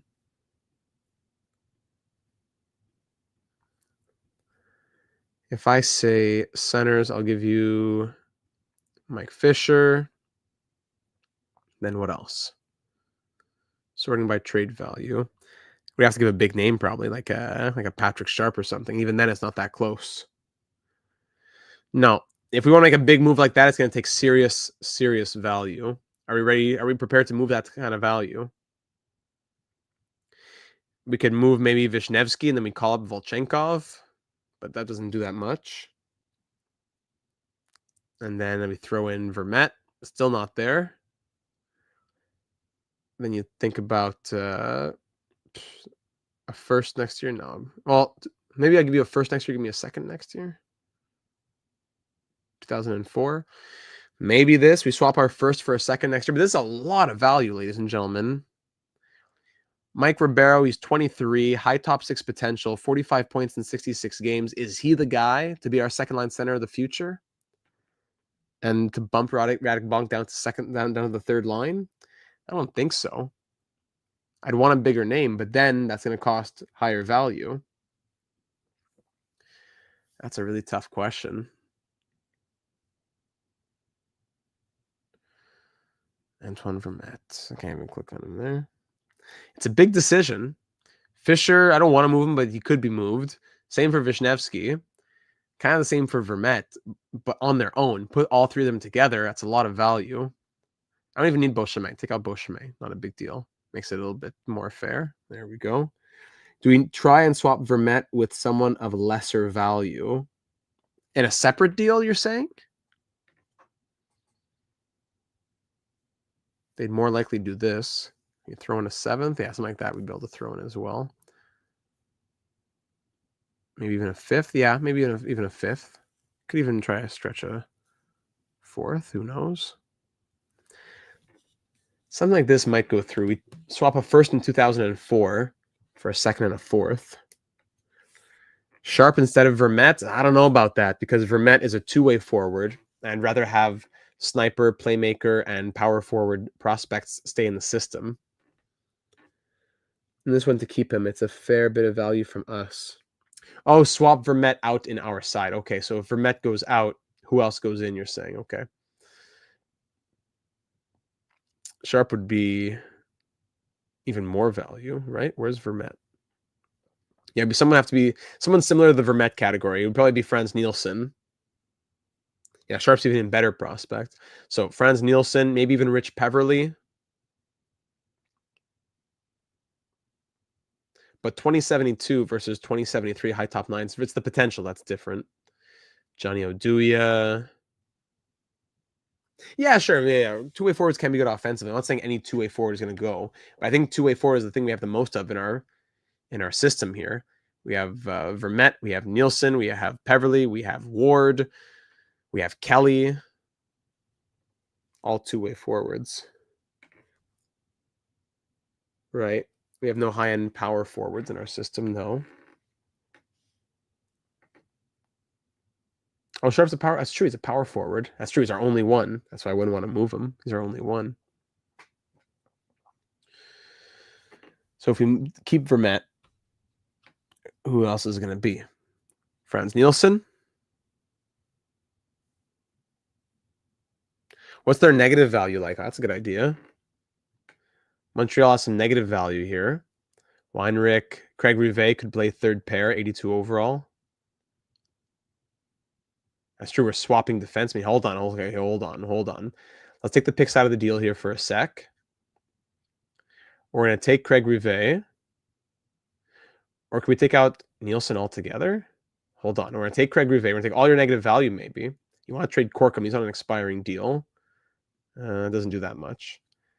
How about Weinrich? Yeah, they love that. So we'll bury Weinrich.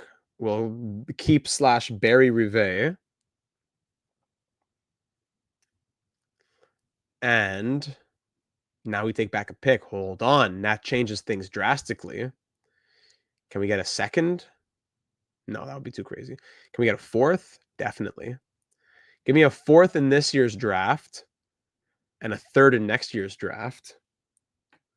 I know that's ugly, but do we eat 2 years on Weinrich and get back a third and a fourth? Or do we trade away Nielsen / Vermette? Interesting. Who else has negative value here? We did have Corkum, who's a center, but Richter, 3 years left. Yeah, I wouldn't want to do too much term. Corkum.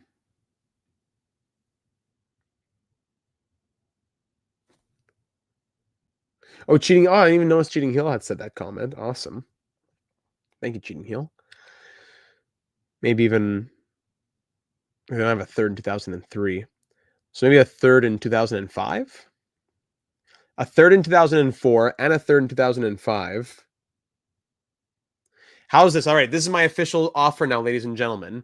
Mike Fisher's going to move out. We love Mike Fisher. I really wanted him to work here, but I don't know. He seems to be kind of stuck in that 82 overall world of a two-way forward who's scoring like 20 points a season. Yes, I get it. He's the third liner and all that, but I don't see him breaking through and displacing Yashin or Bonk.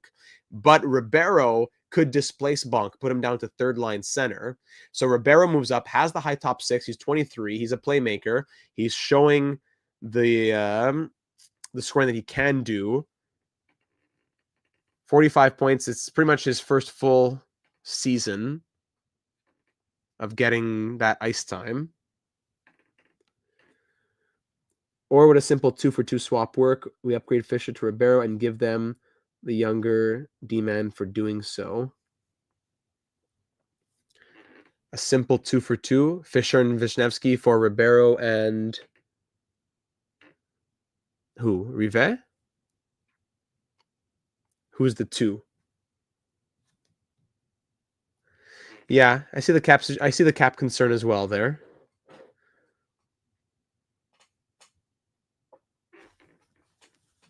Or we go back to looking at Mark Savard even. So let's keep this in mind for a quick sec. I just want to really...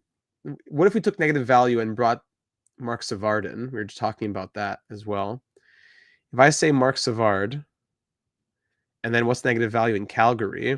They have Ronning, Cliff Ronning, and Weimer. I think both those negative values.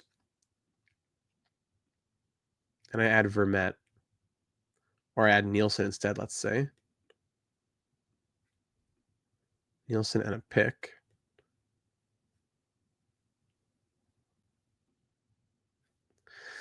I don't know.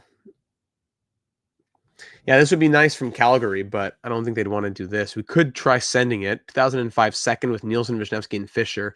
For instead of Mike Ribeiro, we get Mark Savard, who's an 88 at 25.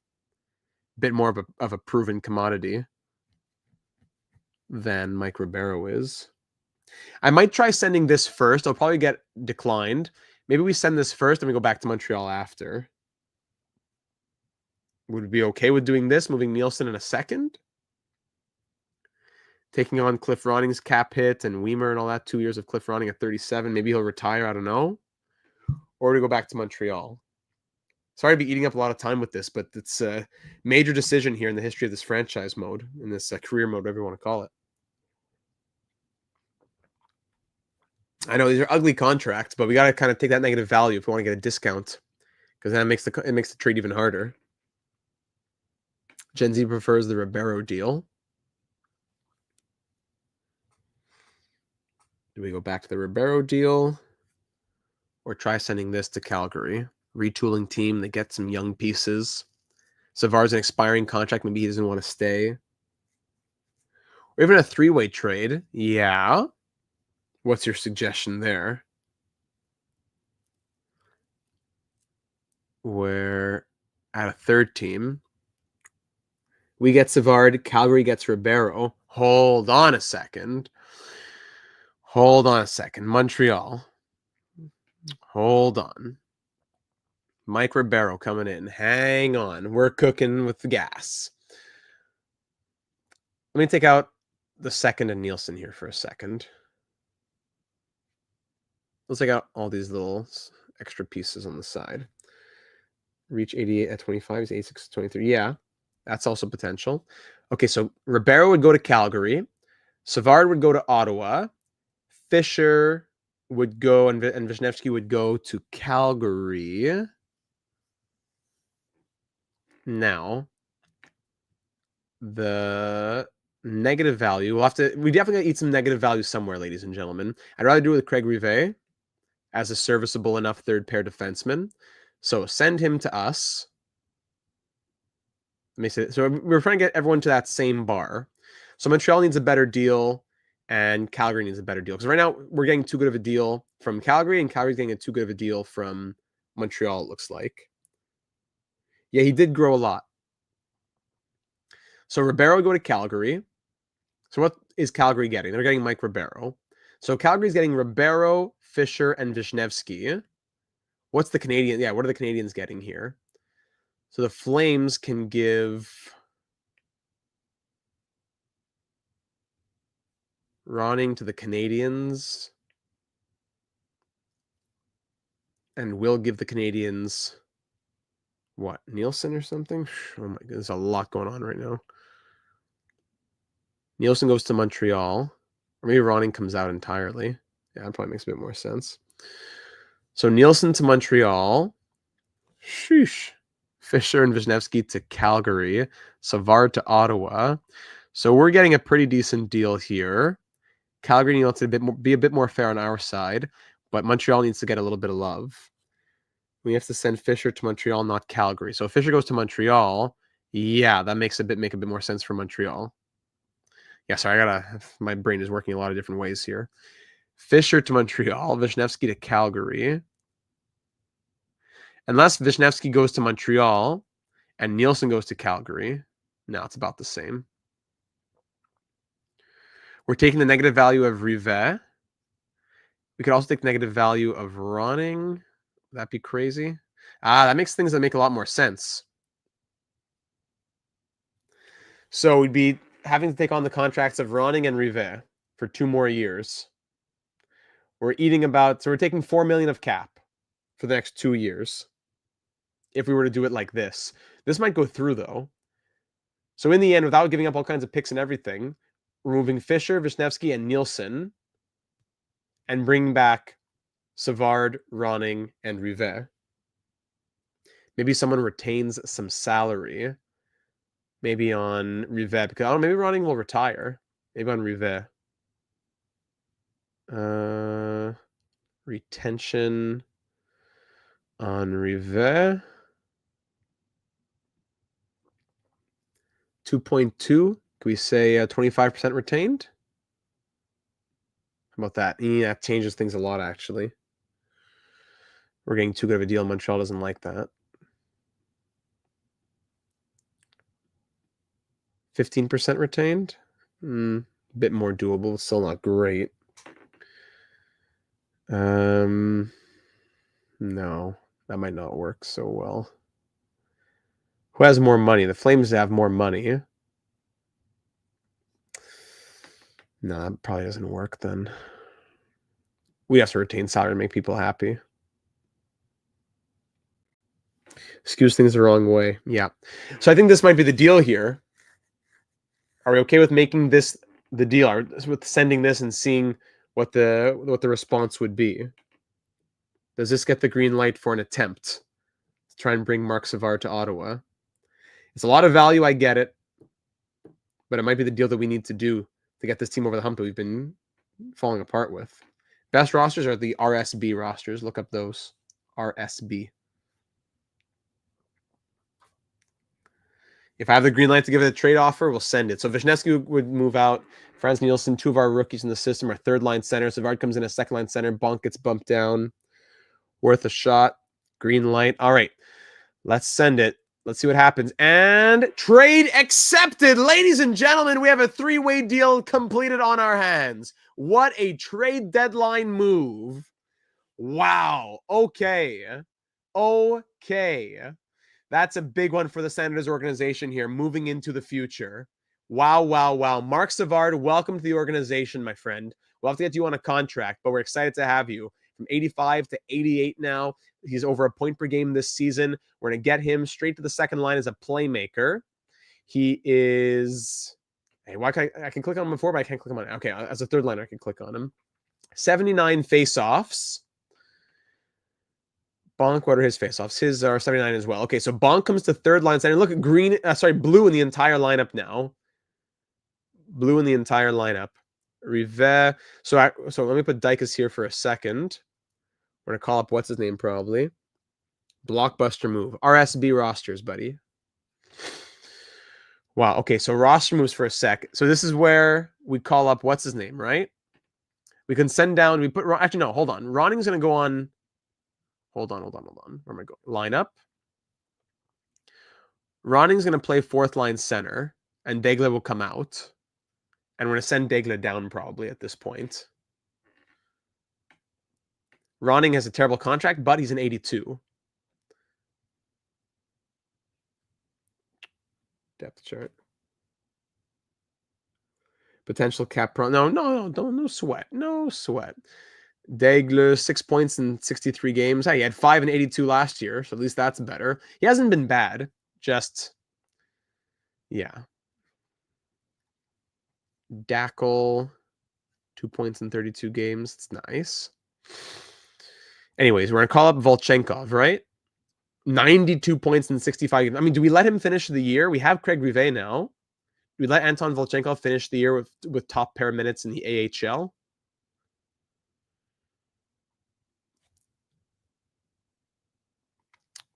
I forgot about that's true. We had Ronning. I totally forgot about that. Yeah, we had acquired him when he was an 85 in year 1. Yeah. Sorry, I totally forgot about that. Cliff Ronning, of course. It was right here on the sidebar. Yeah, he had 3 goals in 17 games. Went to Calgary, signed a contract, 4 by 1.8. Wow. Worst case, you retain half of Ronning next year, and his value probably goes up enough to get a pick for him. Yeah, true. Daigle captain's AHL till retirement. Welcome back, Cliff. Let's hope your second stint goes better than your first. Yes. Okay, so sorry, let me get back to what I should be doing. So line up. Corbeil, Ronning, McKay, Dackle, and Daigle can both stay, so it's not a big deal. Dicus or Rivet? Probably Dicus because he's the left side, but Rivet will stay a 7th D. Yeah, actually, we don't need to send anybody down. Yeah, it's okay. Volchenkov can hang around. I think Havlat should be on the 3rd line and Bonk up at the top 6. Sure, but then who goes center on the 3rd line? If Bonk goes up and Hossa goes down, who's centering the 3rd line? And then Ronning comes up. McCammon goes down. I don't know. Ronning is 37. Hasn't looked great.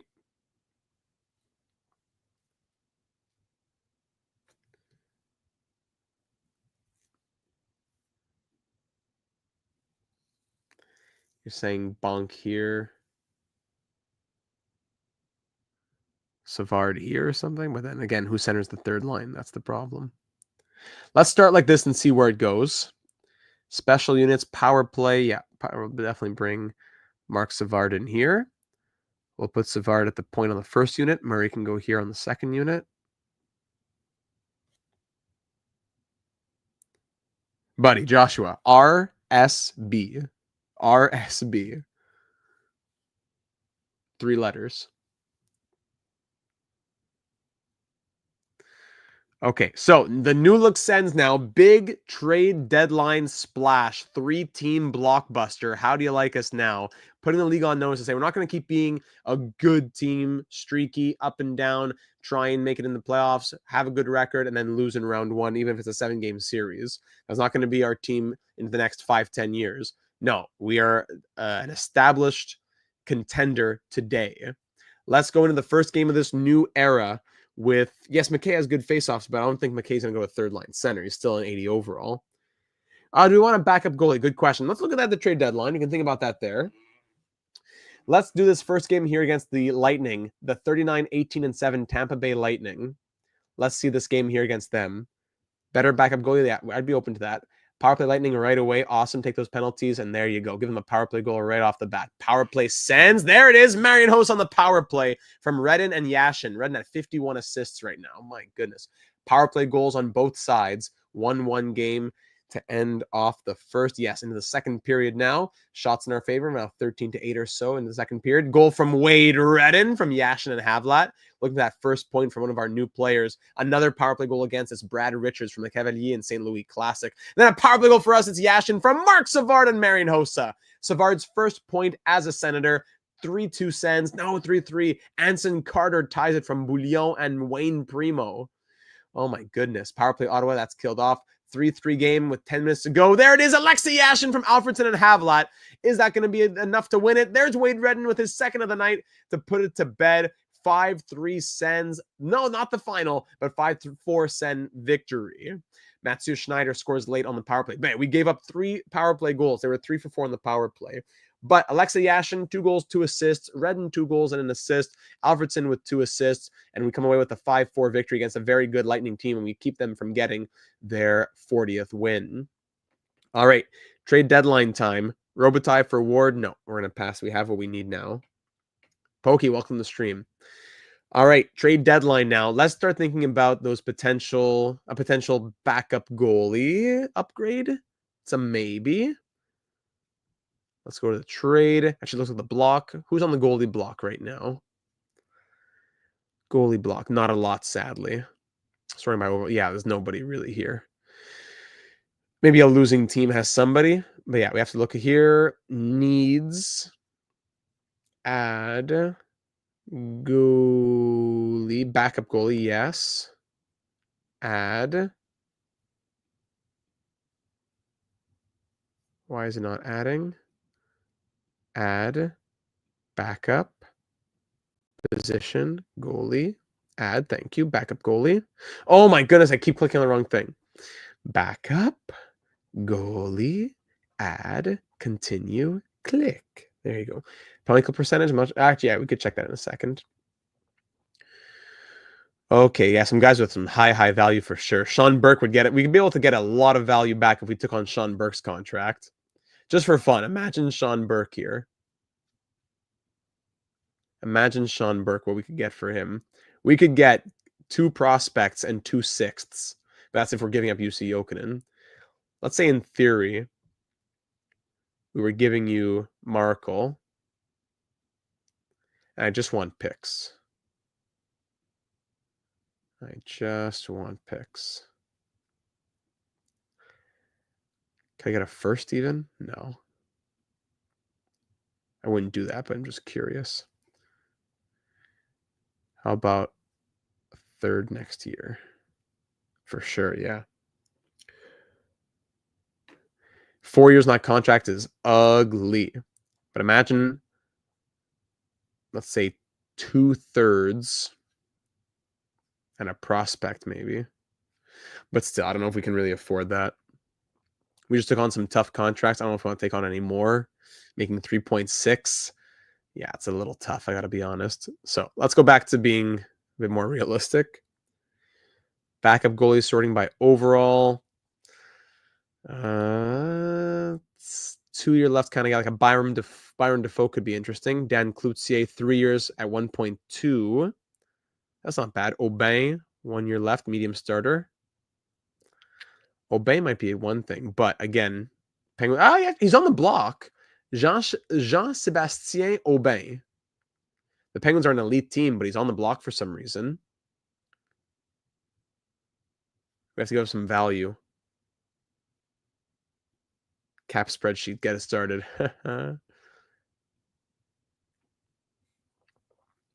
Who might the Penguins want here? Not much. You want Dicus? Dicus and Markle for Aubin. I love the negative value. How many days are you streaming in a week? Usually, at least twice a week. Videos go up as well, but for live streams, at least twice a week. Markle and Dicus for Aubin. You know what? I'm going to send this and see what happens. Dicus is excess value anyways. No, trade declined. Okay. No, I'm not going to break. Oh, what was that? Hold on. What was that? That just popped up. Let me go back in the stream here. Sorry, I didn't get to see what that offer was.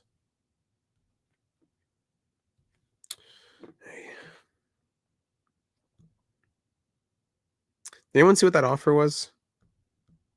Hey, I can't get the exact moment in the stream. Hold on. Sorry.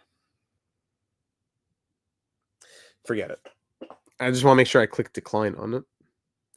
When he does a save post-draft only to get the contract signed and realize he can't sign anyone, he'll be crying. I don't want that. I don't want that. That's why I'm not doing the Burke trade. Okay, sorry. I'm wasting our time with that. Block. League block. Goalies. So Obey, where's Obey?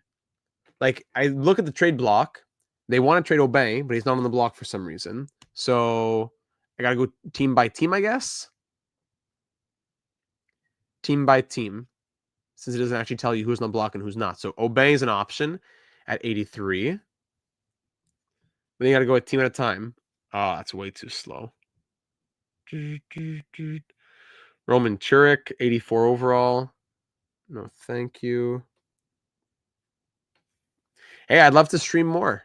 I'd be happy to do it more often. You guys make it my full-time job, and I will do it 7 days a week. Dan Klutze is on the block. Okay, we could do this. A 28 for a 26. Yeah, okay. We could definitely do this and get some value back. They like Markle. Let's do Dan Klutze then.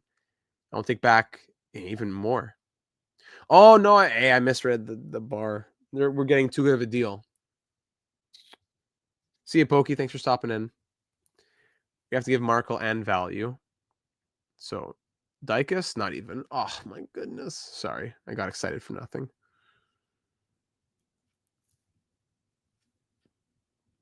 Make believe. Skippersoft is on the block. Really? The guy that they traded so much for last year. Can you? Oh, good. Am I not clicking something correctly? Oh, on the bottom right. Ah, okay. So Roman Czechmanek only making. Nah, he's not making that much. Czechmanek could be an option. Keep him in mind from Vancouver. Steve Shields is on the block, 82. Seodenton Islanders for... Okay, thank you. Thanks, Hobbsy. That was frustrating me. Hermie, 2881 with the green backup potential. Ah, this we could do. So we're getting... Do we want to take a goalie who's 2 overall less and 28, though? That's the problem. Josh, I'm not even going to answer that question anymore, man. It's 5 times you asked me the same thing. I don't know what else I can tell you. Biron, Graham, 84 medium starter. Again, too good of a deal. We have to be Markle and something else. What else are we willing to add here? Probably it's Dykus. Yeah.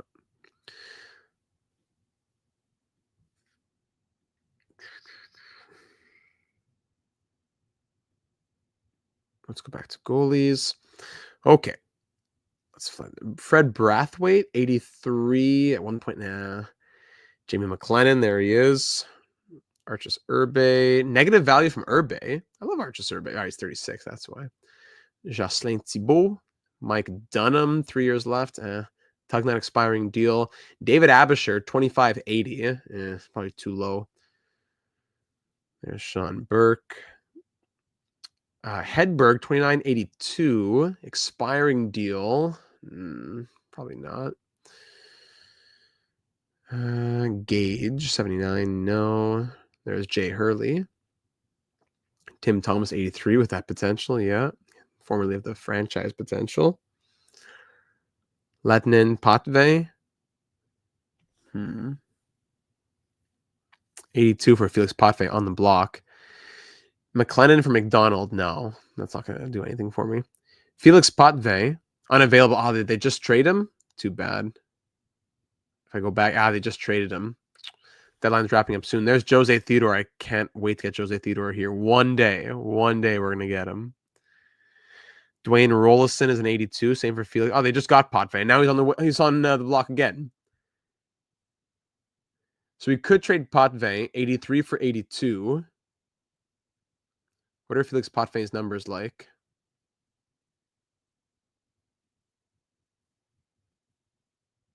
If I could please click on him. No, won't let me click on him. There you go. Potvey. In Minnesota, 897 save percentage, negative 12.3 goal saved above expected. Forget it. Ty Conklin. They have nobody here in New York. That's crazy. Mike Richter, negative value, doesn't want to come here anyways. Manny Legacy was on the trade block. He was on waivers the other day as well. Gatto was just on waivers. Obey might be the only guy, and we'd probably have to pay up a little bit to get him. Yeah, I mean, he's on the block for some reason, so we're going to run with it. So let's really try and get Obey then. Markle, Dicus, and some late pick. That's true. You can also use the... Yeah, you're right. Picks. They don't want any picks, right? No, they wouldn't want a single pick. So what do you want then? Show me all players. Who do you want here? They want Tchaikovsky. Yeah, they want... Well, you're not going to get roster players for your backup goalie.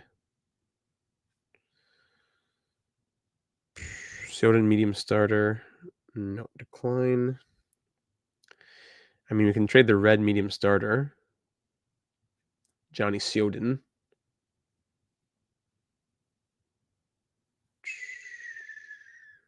Do you try offering this for Obey? Yeah, I'm going to say let's go for it. Let's even try to squeeze a late pick out of it. Give me a 7th in 2004. What do you say, Pittsburgh? Bang! Let's go. Bienvenue, Monsieur Aubin. Fantastic. So, Markle, thank you for your service. Aubin is going to be a little bit better, I think, a little bit younger, good potential. Dicus was extra guy, anyways, in our system. And we throw in the low medium starter goaltender to bring in Monsieur Aubin and a 7th in 2004. Great. All right, let's take that and let's get out of here. Let's get out of here for the rest. I just want to get this done. It's how long we've been going here? Close to 2 hours. Yeah, we got to start thinking about wrapping this up.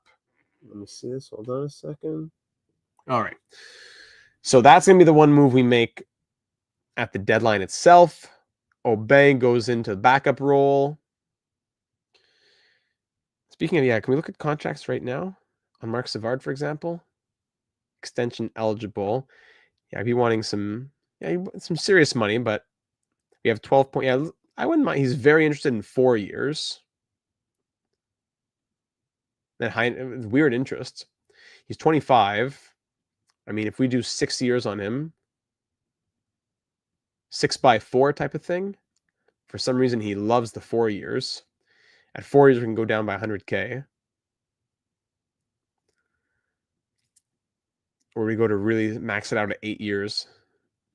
At 8 years, it's 4.1. At 6 years, yeah, it's 6 or 8 years is the same.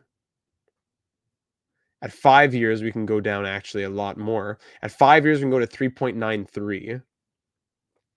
So 5 by 3.93 or 7 or 8 by 4.1. Actually, 200K may as well just go to, yeah, might as well go to 8 and see what happens. No trade clause attached. Awesome. Let's just do that then. Yeah, let's send the offer and see what he says. 8 years at 4.112 with no trade clauses attached. Maybe we could save a little bit by adding one, but yeah, let's go 8. Caberlet, yeah, he's going to need an extension too. He's been crazy. I want to get him for 8 years as well. He's a machine. He's willing to go cheap. Got to try and always remember what world we're in here where the cap is very different. Let's go to 2.2. And you know what, Caberlet? I love you so much. I'm going to give you a 5-team no trade list just because you're that nice of a guy. Now I can bring it down even a little bit. Hey, you're a nice, hey, look at 100K less for a 5-team no trade. I have no problem doing that. Even extend Volchenkov. Sure. Is he 3 years stays an RFA? Is that it? Awesome. No problem. Anton Volchenkov. And Oben is staying on as backup goalie. Let's go 1 year. What's that much, the guy? All right, 1.4. Actually, you know what? No. I'm going to try and cheese it a little bit here. Oh, it's only for... Okay, never mind. No clause. No, I want no clauses at all. No trade clauses. All right, I'll go to 1 year on Obey at 1.4. Okay. Is that everything? Yeesh, I wanted to get through this quickly, and then we flew it took so long to get through the trade deadline, but now we can pass on. All right. Let's go to the first game here with the new look Sens, and new look, just including the backup goalie. As I'm sure there's gonna be maybe a few waiver things here. Let's see. Going up to this game to host the Philadelphia Flyers. The postseason is about to start. Awesome. All 4 of those extensions are signed. Savard, Caberlet, Aubin, and Volchenkov. That's big news right there. So now moving into next offseason, when it comes to time for the contracts, no one to really extend. Maybe Dean McCammond or something. Oh, it's too late for extensions. Oh, we can't do extensions right now. But can we see our next year? Yeah, so 0304. Pretty much everybody's signed on. We're good to go. We're just going to have a few random UFAs to take care of. RFA and Vermette, I suppose, there. But yeah, we're looking pretty good. Okay, let's just sim now. Let's just sim to the end of the year with this new look team. Let's go see the Penguins, of course. The Penguins, we got to go see the Penguins, the Bruins, the Maple Leafs are the only teams that we go see. All right, player development now. Let's go scout. Could we do Volchenkov another time? I know he's in the AHL. No need to waste that. Jokinen, can we squeeze it anymore? Even 39 days, you can't squeeze it in. All right, let's go shooting on Jokinen then.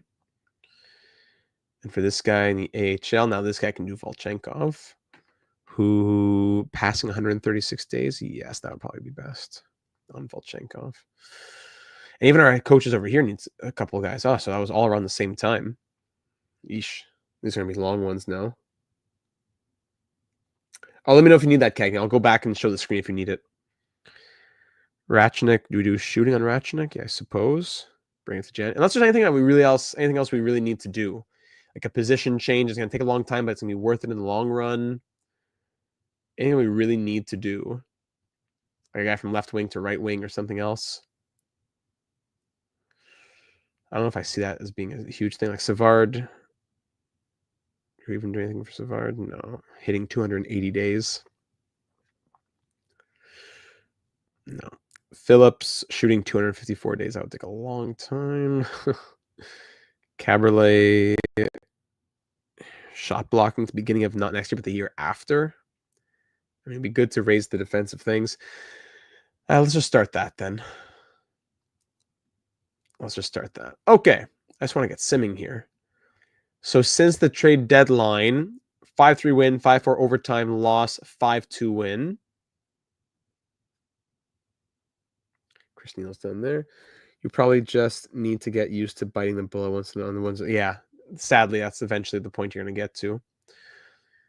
All right, back to Rich Peverly.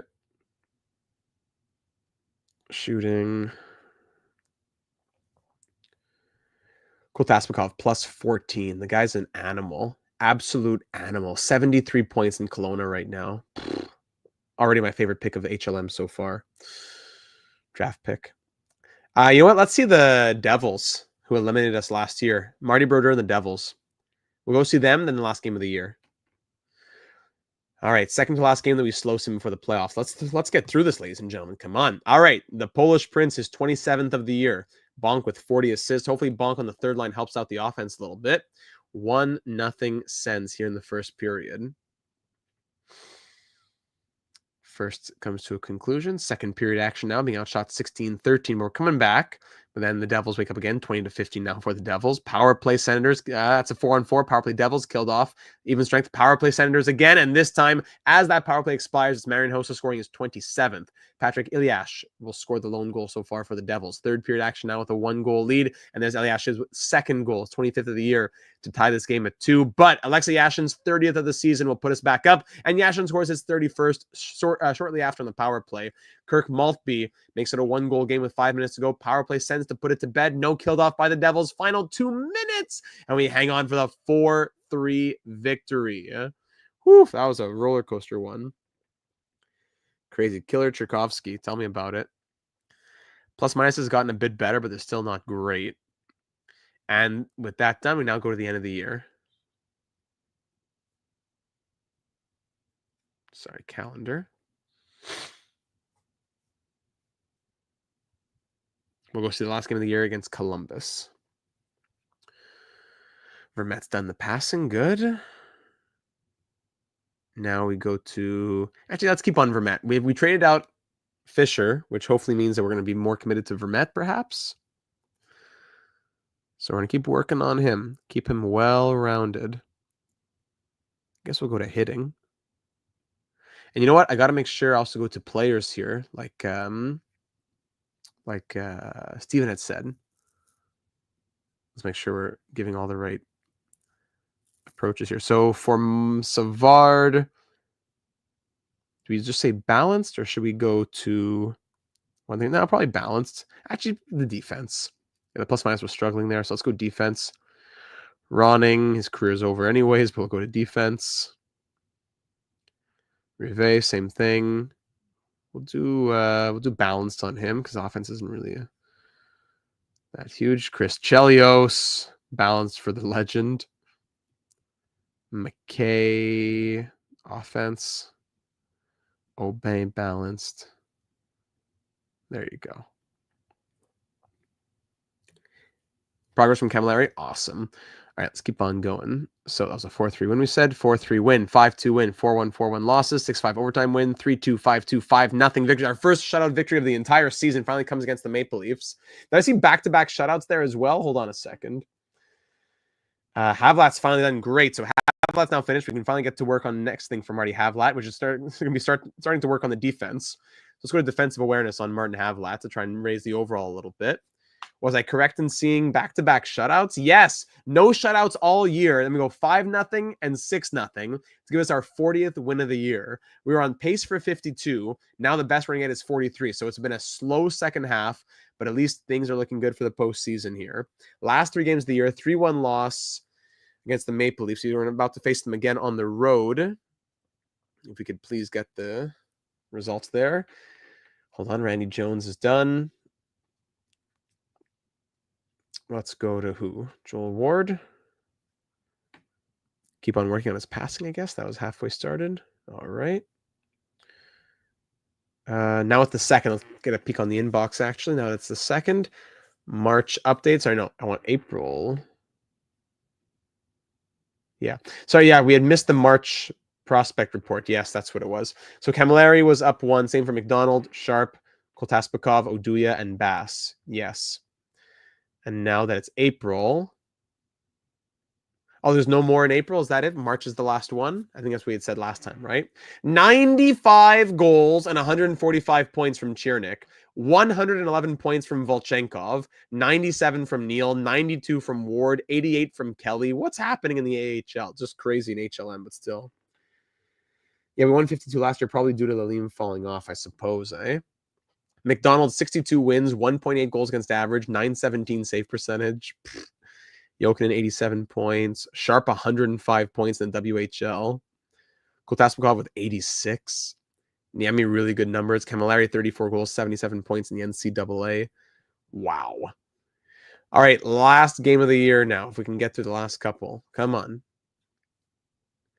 One more game against the Maple Leafs on the road. 5-3 win. We are clinched for the postseason. Oh, yeah. How come? Yeah, we weren't on pace. I was going to say the numbers didn't add up. How come we were on pace to go for 43 max? No, sorry. Let me rephrase that. So we were on pace to win 52. Now the best we can get is 49, not 43. I was going to say, yeah, those numbers didn't add up. So actually, we could, last year we had 52. This year we could hit 49, but at worst 48. Okay, so you know what? Yeah. Worst thing about it is that prospects on other teams don't play a game when that happens. What do you mean?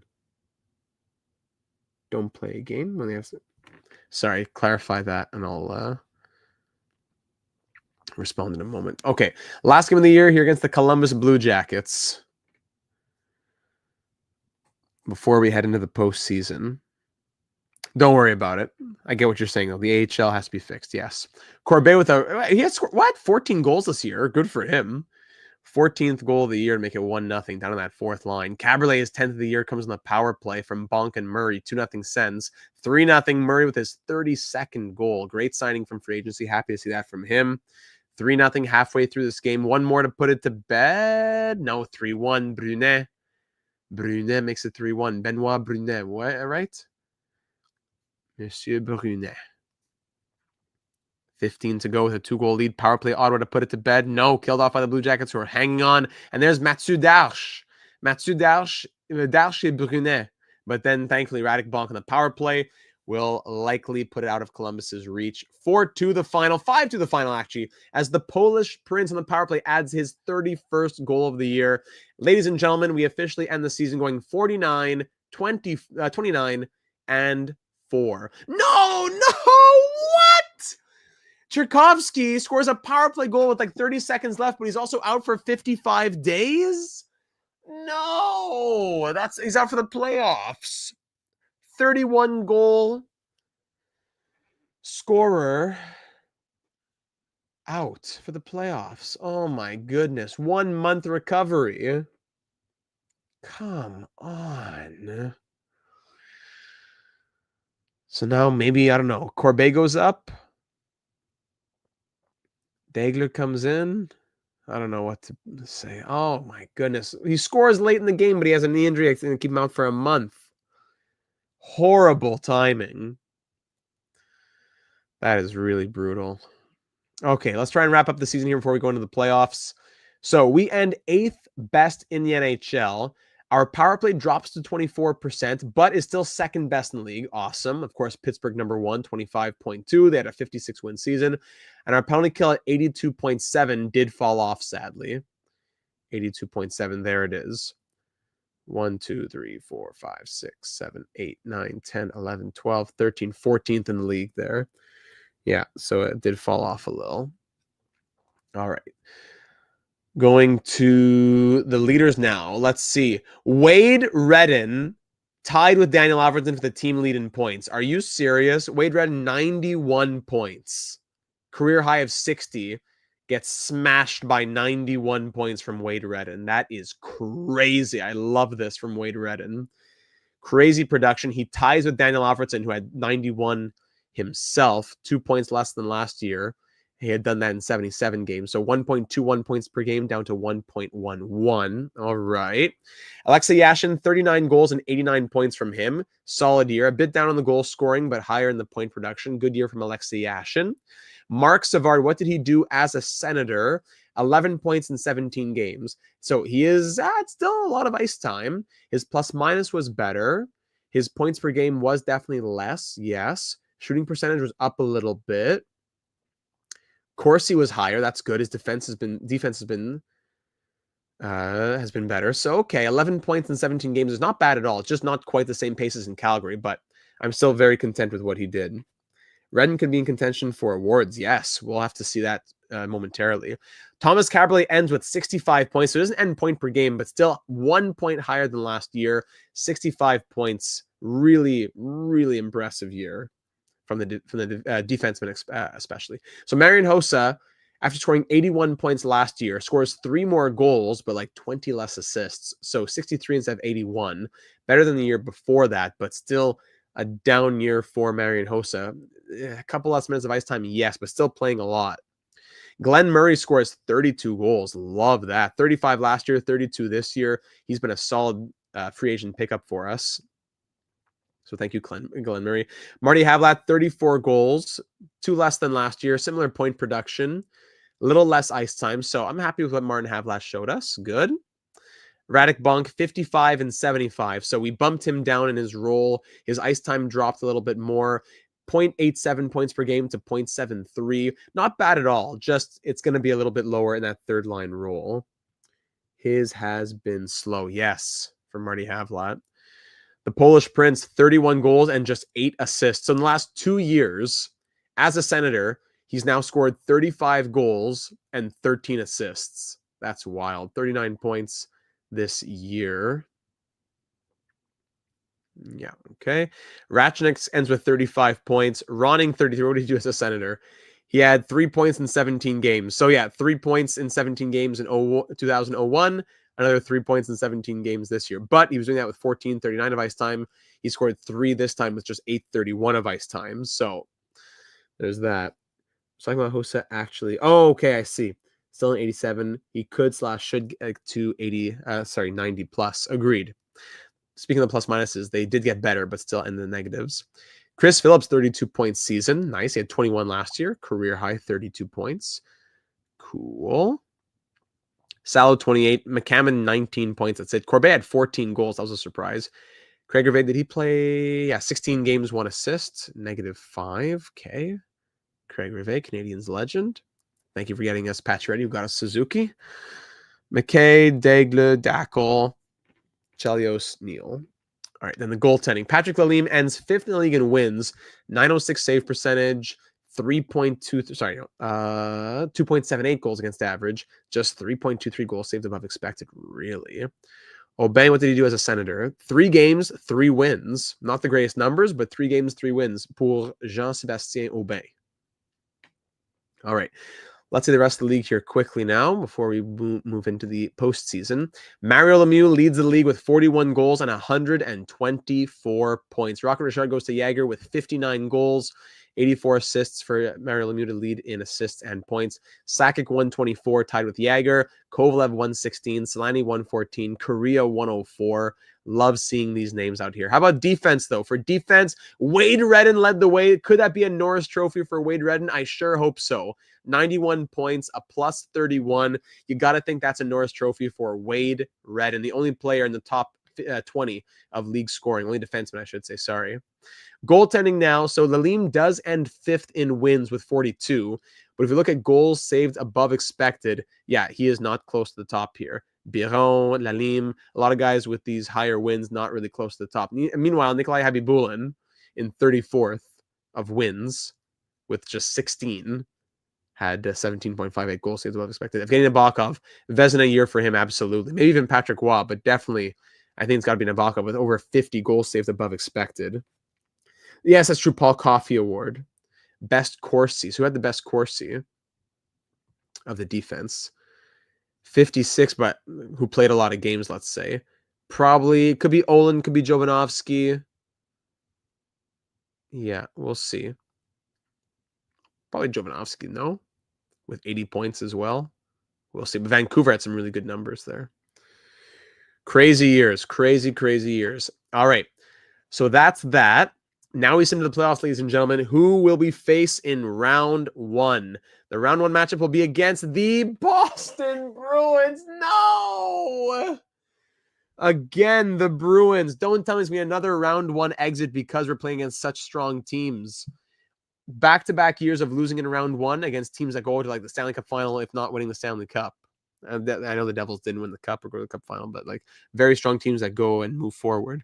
The 4 seed versus the 5 seed. Of course. Oh, okay, let's do it. Let's get into it. Let's dive in. Lineups. Bruins. Let's see who they have here.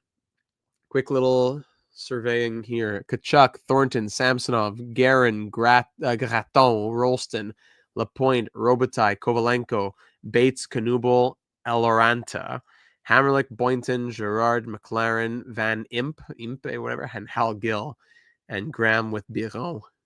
Jason Allison is injured, though, for this series. 89 overall, that could be our play right there. 89 overall, Jason Allison is out for the series. Ooh. We got to get over the hump eventually. Why not now? I like that.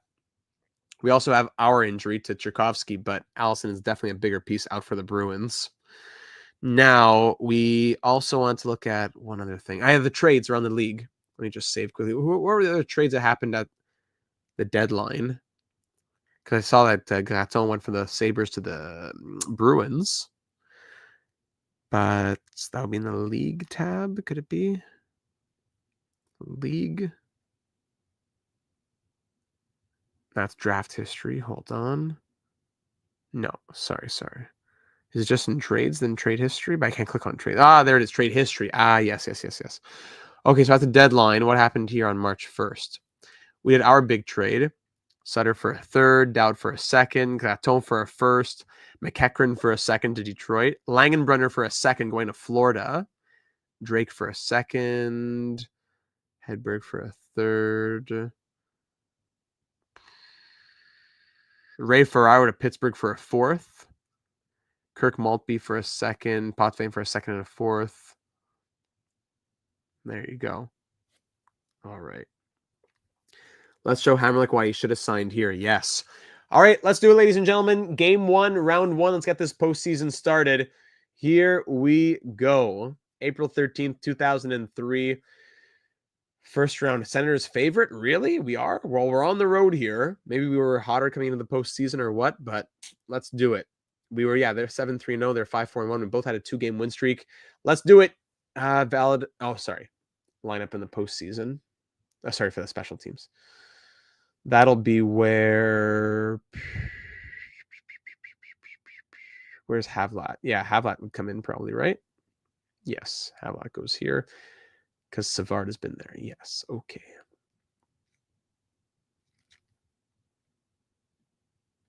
Guerin's injured too?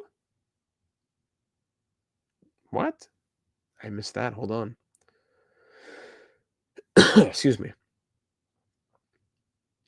Oh, the Guerin trade. Sorry. Was there a trade for Bill Guerin? Oh, no. Bill Guerin didn't sign with us. Yeah, sorry. Bill Guerin and Roman Hammerlick both didn't sign with us. That's what it was. All right, here we go. Game 1, round 1, year 3. Let's do it, ladies and gentlemen.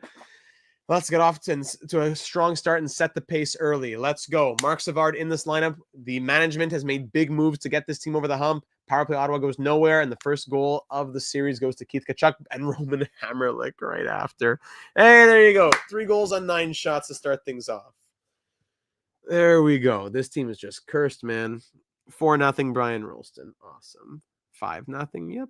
Okay. 5 goals and 14 shots. There goes game 1. Call it a night. Just like that, it's over. 6-0. Okay. Bye. 7-4. Hey, we score 4 goals and it's all for nothing. 7-4. What a joke. Does no one care? Just be honest. Patrick Lalime, do you care?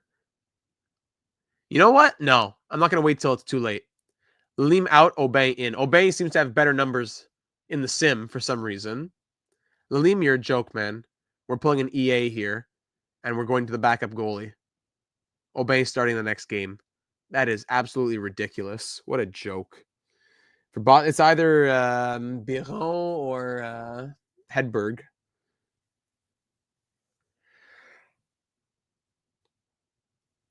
Excuse me. All right. Game 2, let's try that. I don't even want to think about game 1. 7-4 loss. That was an embarrassment. Away at TD Garden. Let's try and wake up a bit to tie this series and see who actually has a little bit of passion and desire in this first round. You haven't been embarrassed the last 2 years in these first round exits? Come on, that game 1 was a disgrace. First period, we go down shorthanded, but kill it off. And Daniel Alfredsson puts us ahead. There's the captain opening it up from Yashin and Havlat. 1-0 Sens. That's what I want to see. Power play goes nowhere. Power play Boston, 4-4. Power play us. All right, back to even strength. Everyone is 0 for 5 in total. Halfway through this game is Joe Thornton's first goal to tie it up at 1. Well, we scored 4 goals last game, so that's why I don't know if I want to change it just yet. 5 minutes left in the second. Power play Sens. There it is. Marian Hossa on the power play from Savard and Redden. And Daniel Alfredsson gets another, this time on the power play from Redden and Savard once more. Power play Sens here. Kill off by the Bruins. We're 2 for 5 tonight. They're 0 for 4. Final 10 minutes. We're up by 2. Will that be enough? Power play Sens to put it to bed. Extended chance. Nope, but at least we'll get to put it to bed just by having all those power plays. 3-1, the final. Aubin makes 31 saves. Merci beaucoup, mon ami. Jean-Sébastien. Très bien fait. There we go. Alfie has some heart. There we go. 3-1 win. We tie this series at 1, and Aubin will continue to start. There we go. All right. Good to see. Draft preview. Nathan Horton now first projected first. What? Wow. Stahl 2, Fleury 3, Peterman at 4, Vanek 5. Wow. Okay.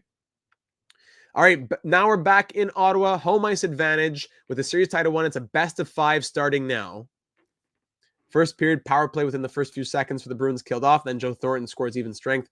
1-0 Bruins early, 2-0 Bruins early. Let me guess, 3-0, 5, 3-0. And here comes 4-0, 4-0 Bruins early. No, just 3. 3 goals on 6 shots on Aubin. After he makes 31 saves, first star performance, 31 saves. Now he's going to allow 3 on 6 with home ice.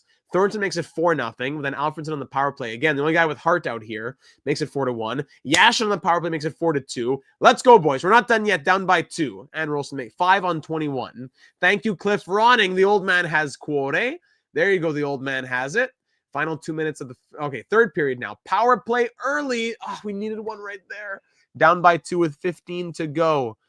Let's see who has it late. Power play Bruins. They're 0 for 7, thankfully. But 7 times you've been shorthanded. 7 shorthanded chances, moments, whatever you want to say.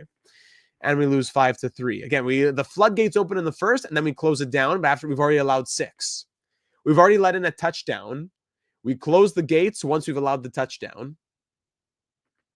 Ridiculous. Aubin, goodbye. Back to Lalim. Put the defensive guys up more in the lineup. Let's see that. Excuse me. Let's go to ratings. So Havlat's going to move down. Hosa's going to move up with 86 defense.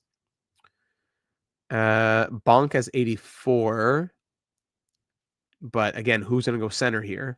I don't want a 79. Actually, Ronning, I don't know. Like in theory, Bonk goes here, Ronning goes here, Havlat goes here, McKay goes here. Would that be crazy? Bonk center. I don't really want to put Ronning as third line center, but actually maybe this would work better.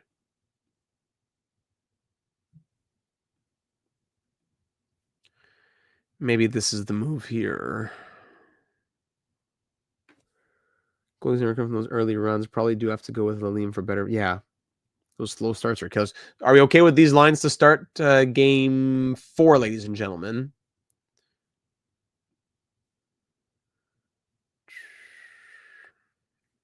We called Volchenkov? I don't know. Cliff did score last game too. True. All right, let's give it a try for game 4. Down 2 games to 1. We need to tie the series at 2 here with home ice advantage. Sim to next game. Okay, worth a shot. Swap Caberlet and Phillips. Hold on. Caberlet, who had crazy offense this year. We need to score goals as much as we need to keep them out. Phillips, can I see his postseason stats? Hold on. Let me see the defensive postseason stats here.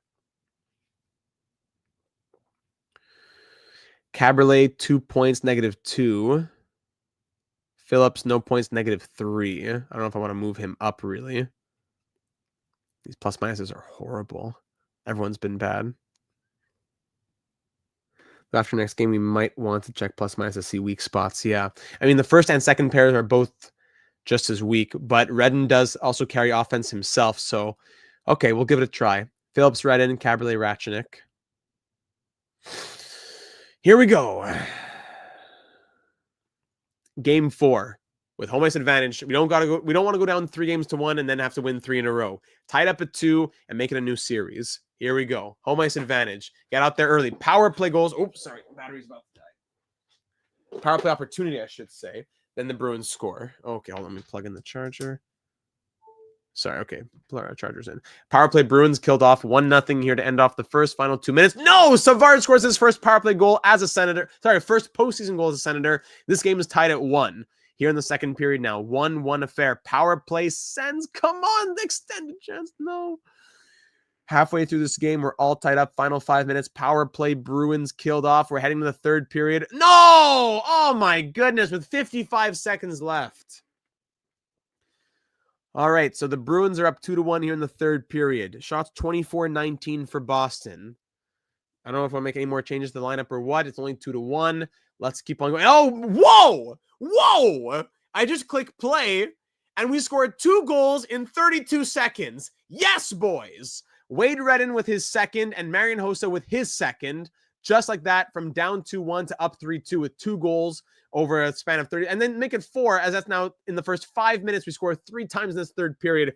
There's that Senators team we want to see. Murray, Yashin, 5-2, 6-2 Sens. And we're going to take game 4.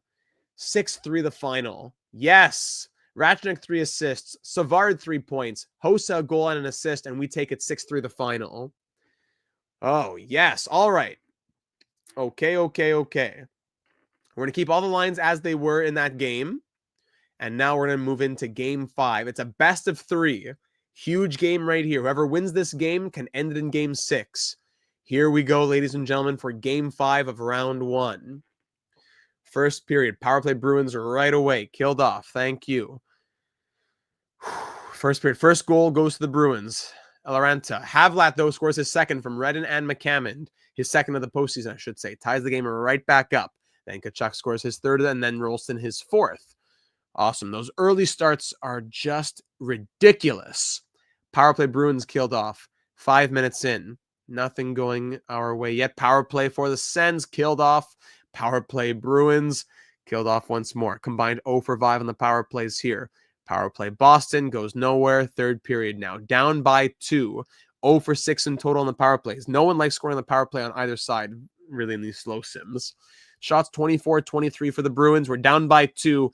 If we want to have a chance to close it out in Ottawa in Game 6, we need to fight in this third period with passion. If not, we got to win back-to-back in 6 and 7. Here we go. Third period action, 4-1. All right, we'll see you for Games 6 and 7 then. Host on the power play makes it a 2-goal game. But that's not going to do anything for us because this team has zero passion. They don't want to win games. They just want to collect the paycheck and go enjoy the time on the beach. 4-2 loss, and we now head to Game 6 in a potential elimination game. We need to win in an odd number game to advance. Moving into an elimination game, are there any glaring spots we need to fix? Phillips is a -6. That is crazy. Redden -5. Phillips -6. Where's Caberlet? He's a +1 now. That is ridiculous. Do we bring Ratchnick to the top pair, maybe? Redden and Ratchnick and Phillips and Caberlet? I don't know. Where's Alfredsson? Okay, yeah. Who's doing nothing? Murray, 1 goal, 1 point, the 30-goal scorer. Goalies. Yeah, neither look great. Liam looks worse, but neither looks great.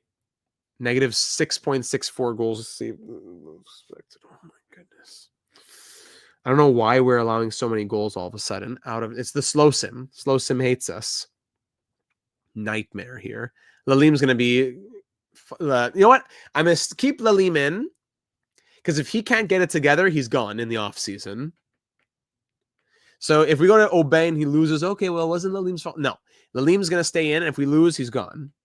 We love our Polish prince, but we should be able to withstand his loss. Yes, exactly. So let's go Redden and Ratchnick with Phillips and Caberlet. I know it's red, but we got to try something here. And the offense has been okay. We score 3 or 4, but we're allowing 5 or 6.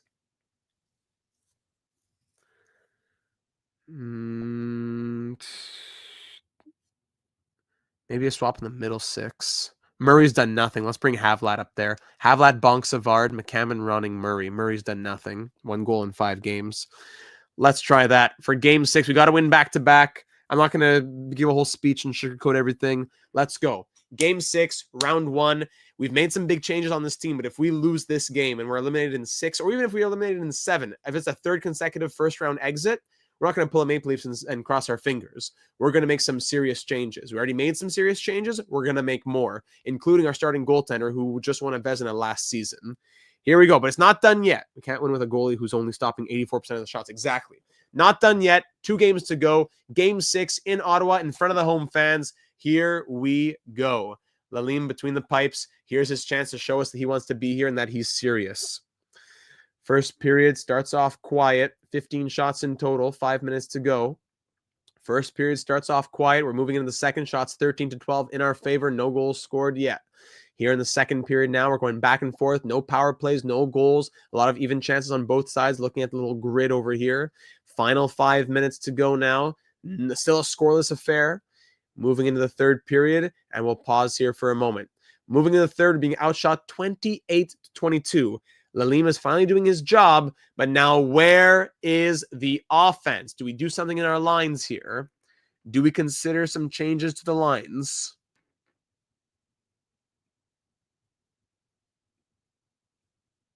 Sorry, play-by-play. Summary. Options. Edit lines. Do we change any lines here at this moment with no offense coming our way, where the goaltending is finally woken up, but we have nothing happening? Maybe Savard to the top line or something. Excuse me. I could see a Hossa Savard swap, maybe. Maybe. I don't know. Playmaker coming up. He's that sniper already. Murray up. I don't know. 1 goal in 5 games. I just swapped him and Havlat. I don't know if I want to put him back up. Or is this just the team? We don't need to make any moves. No, I'm tired of playing scientist here. Or Hossa Savard, you'd say? Hossa Savard. All right, that'll be the one move then. AGM Hobbsy, you're making the call. I'll roll with it. Hossa Savard. 3rd period action. Let's go AGM Hobbsy. Make him proud. 3rd period action, ladies and gentlemen. Power play Bruins, the first of this game. That's killed off. Power play Sens killed off as well. 4-on-4 now. Final 5 minutes. Next goal is probably the winner. 2 minutes to go. Final minute power play for the Bruins. Overtime. Hold on, pause. Okay, we're straight into overtime now. Here we go.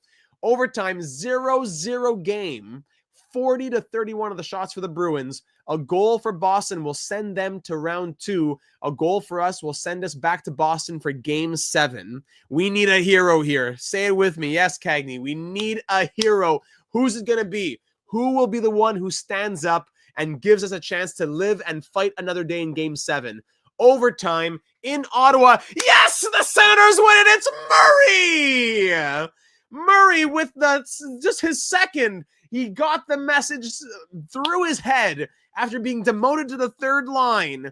Glenn Murray from Ronning and McCammon as the Sens win in overtime. Lalime makes 40 saves. Finally, Biron makes 31, but Lalime makes 40 saves for the shutout as we win 1-0 and are through to game 7 as Glenn Murray scores in overtime in front of the home fans.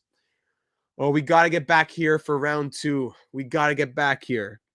That's why we traded for Ronning. Love that. Let's not play any games here. If we're going to go all the way to the Cup final, there's still a lot left to do here, ladies and gentlemen.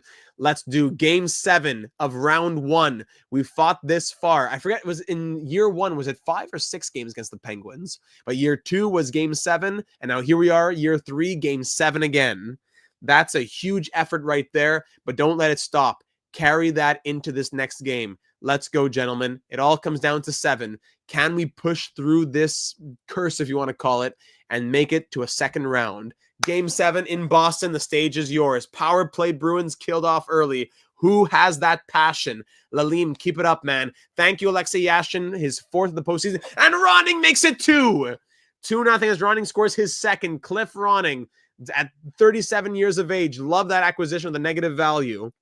2-0 with 17 minutes to go now in the 2nd period. 2-0 lead. Halfway through this game, shots 2016 our favorite. Power play Sens killed off. 5 minutes to go into the final minutes of the 2nd period. Now into the 3rd with this 2-0 lead. We got to add a little bit more. I want one more top 6. I want one more. 13 minutes to go. Will the 2 be enough? No, there's Kovalenko making it a 2-1 game. Come on, hang on. Yes, Savard makes it 3. And that'll be enough. Glenn Murray makes it 4. Ladies and gentlemen, what a comeback. Your Ottawa Senators are through to the 2nd round. What an effort in games 6 and 7 as Patrick Lalime makes, I think, 72 saves on 73 shots, allows 1 goal, and the Senators are through with a 4-1 victory in game 7. Yashin with the passion. Yes. Savard, Murray, look at these efforts as we are through to round 2, finally winning a playoff series. That alone would be enough to say that this year is a success. Finally, we win a series as we eliminate one of our kryptonites, the Boston Bruins, in 7 games. Wow, wow, wow. Let's not waste time. Let's advance a few more days. Lalime couldn't hear us with his Vezina stuck in his ears. I guess that's it. Whew, and now we face the Capitals. Okay, let's take a second here to sim to game 1. Now we face the Capitals. Okay, so the 52-22-8 Washington Capitals. Yikes. They finished the 2nd best team in the NHL, the 2 seed. Oh boy. All right, looking at the playoff tree. Where's the playoff tree? There you go. Playoffs bracket. So the 2 seed Capitals beat the 7 seed Lightning in 5 games. Now it's going to be the Penguins versus the Devils and the Senators versus the Capitals. Yes, in the West, Sharks, Canucks, Red Wings, Mighty Ducks. Whew. Oh my goodness. Okay, let's see this lineup here in Washington.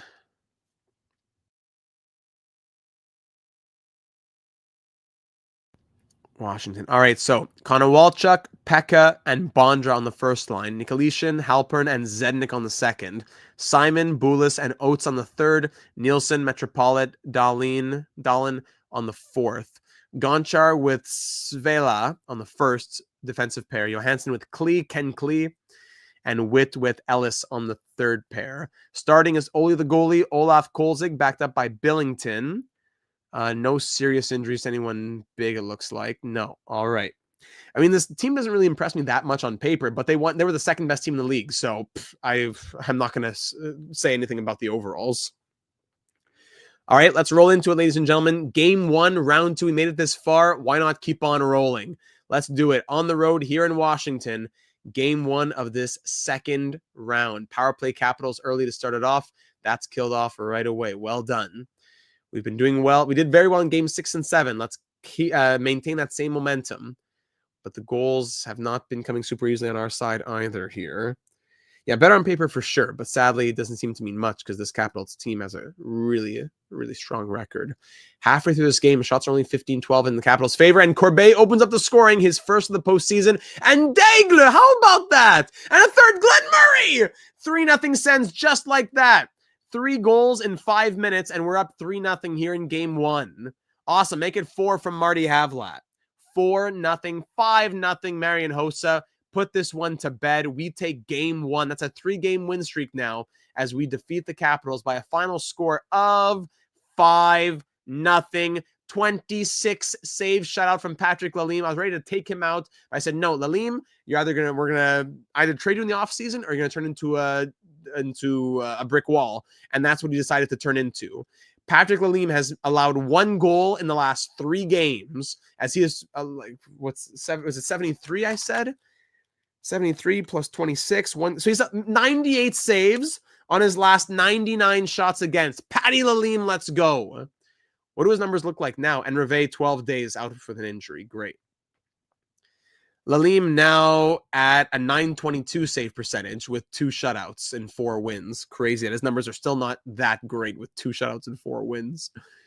All right, Craig Reve's out for 12 days, which means we have to call up a defenseman as Dykes is not there anymore. AHL. Do we call up Volchenkov at an 82 overall? Mr. 115 points. I kind of want to keep him in the AHL to keep being a machine, but do we call up Chris Chelios at 40 years old to be the guy? I don't know. That'd be a fun 41. Do we call up 41-year-old Chris Chelios just for the storyline for fun? Or do we go Volchenkov? Probably Volchenkov, right? But I'll let anyone say what they want to say. In the meanwhile, I'll call up Volchenkov. You let me know what you think. Jones can go there.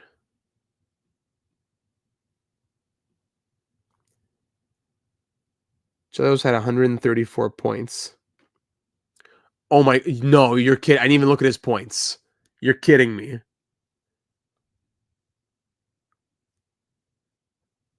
Hold on. Chris Chelios scores 134 points in the AHL. 42 goals and 92 assists.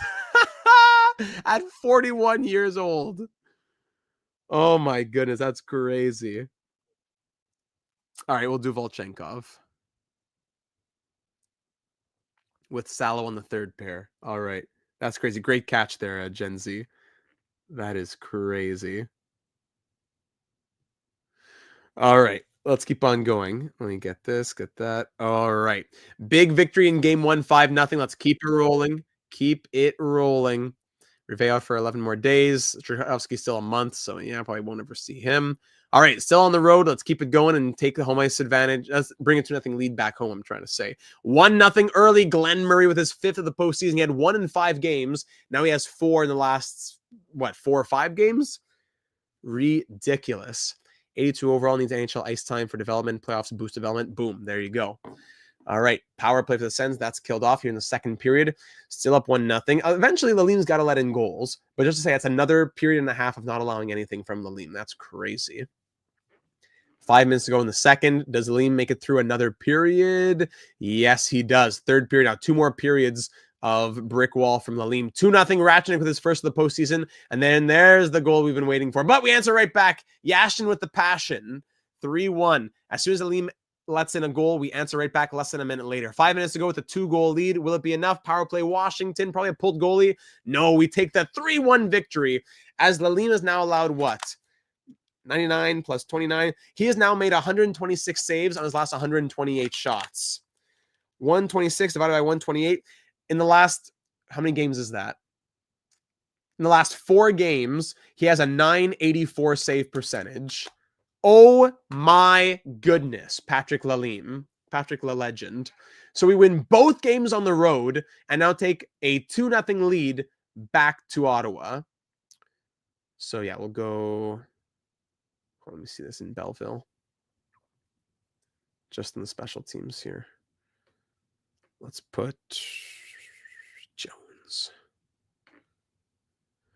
Let's quickly save. Why not? And then we'll get to game 3. That's a lot of saving. Good thing we did that. Okay. Back to the NHL. All right, here we go.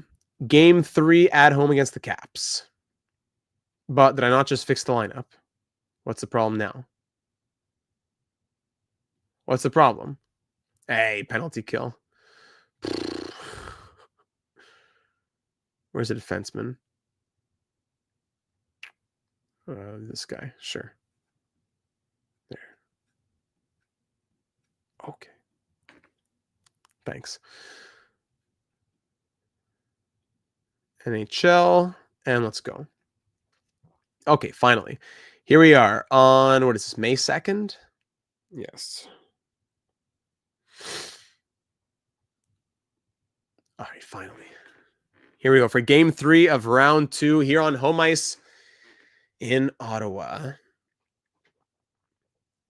The Capitals open this one up with Chris Simon getting that from Boulis and Oates. The first time we've been down in a game since, what, game 5 of round 1? Now down by 1 in game 3 of round 2. Power plays, Capitals, sorry, is killed off. Then Bonk scores twice in less than a minute to put us up 2-1. Power play Centers, that's killed off. But Bonk scores 2 goals in succession. Havlat assisting on both of them. And we are now up by 1. Down by 1 to up by 1. Our first time trailing in a little while, we answered right back. Nielsen ties it at 2 to now enter the third period of the power play for the Caps. Extended chance for them. That's killed off. They're 0 for 3 on the day. Third period action with the game all tied. Let's go top 6 I'm trying to ask for. Power play Sens. It's Daniel Alfredsson. The captain puts us up. Power play Caps. Extended Capitals power play. That's killed off. And the Senators win 4-2 as Alfredsson adds another empty netter. Woo, baby. Alfredsson scores twice in the power play in the third period. Hossa and Yashin and Savard and Redden, and we take a 4-2 victory to now be 1 game away from sweeping the second best team in the NHL as the Capitals are down 3-0. Alfie, my King Alfie, from the brink of elimination after game 5 of round 1 to now being 1 win away from the Eastern Conference Final. What's the history on that? If it's 2003 right now, when have the Sens last been ever this far? Never, right? Hobbsy? I don't think so. So let's close it off on home ice, ladies and gentlemen. Let's close it off. Don't give them a chance to breathe. Game 4 in Ottawa. Let's punch our ticket to the Eastern Conference Final, and let's just keep on rolling. No need to stop. Capitals open it up with a Michael Pekka goal. 1-0 Caps. Last time we were down, we answered back with 2 quick goals. Yashin with the passion to tie it at 1. Killed off. Power play for the Caps killed off. 1-1 at the end of 20. Second period now. Yashin from Savard and Redden. Love us some Mark Savard. It was costly, but so far so good for the cost here, for the value that they brought. Power play goal from Marian Hossa. Savard, another assist from Mark Savard. 2-1 Sens now. 1 goal. Make it 3 from Daniel Alfredsson. Let's go. The captain. our king, Daniel Alfredsson. 2-goal lead here in the third period. Power play Sens killed off.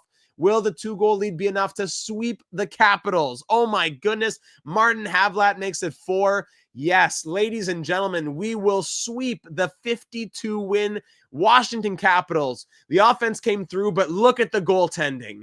Patrick Lalime, 27 saves. Savard, 3 assists. Hossa, goal and an assist. And your Ottawa Senators, who are on the brink of elimination. Glenn Murray scored 1 more goal as well. They were on the brink of elimination. They now are through to the Eastern Conference Final. What a feeling. Will it be against the Penguins or the Devils? We'll find out. We have history against both of them. The team that eliminated us last year or the team that eliminated us 2 years ago. We'll find out.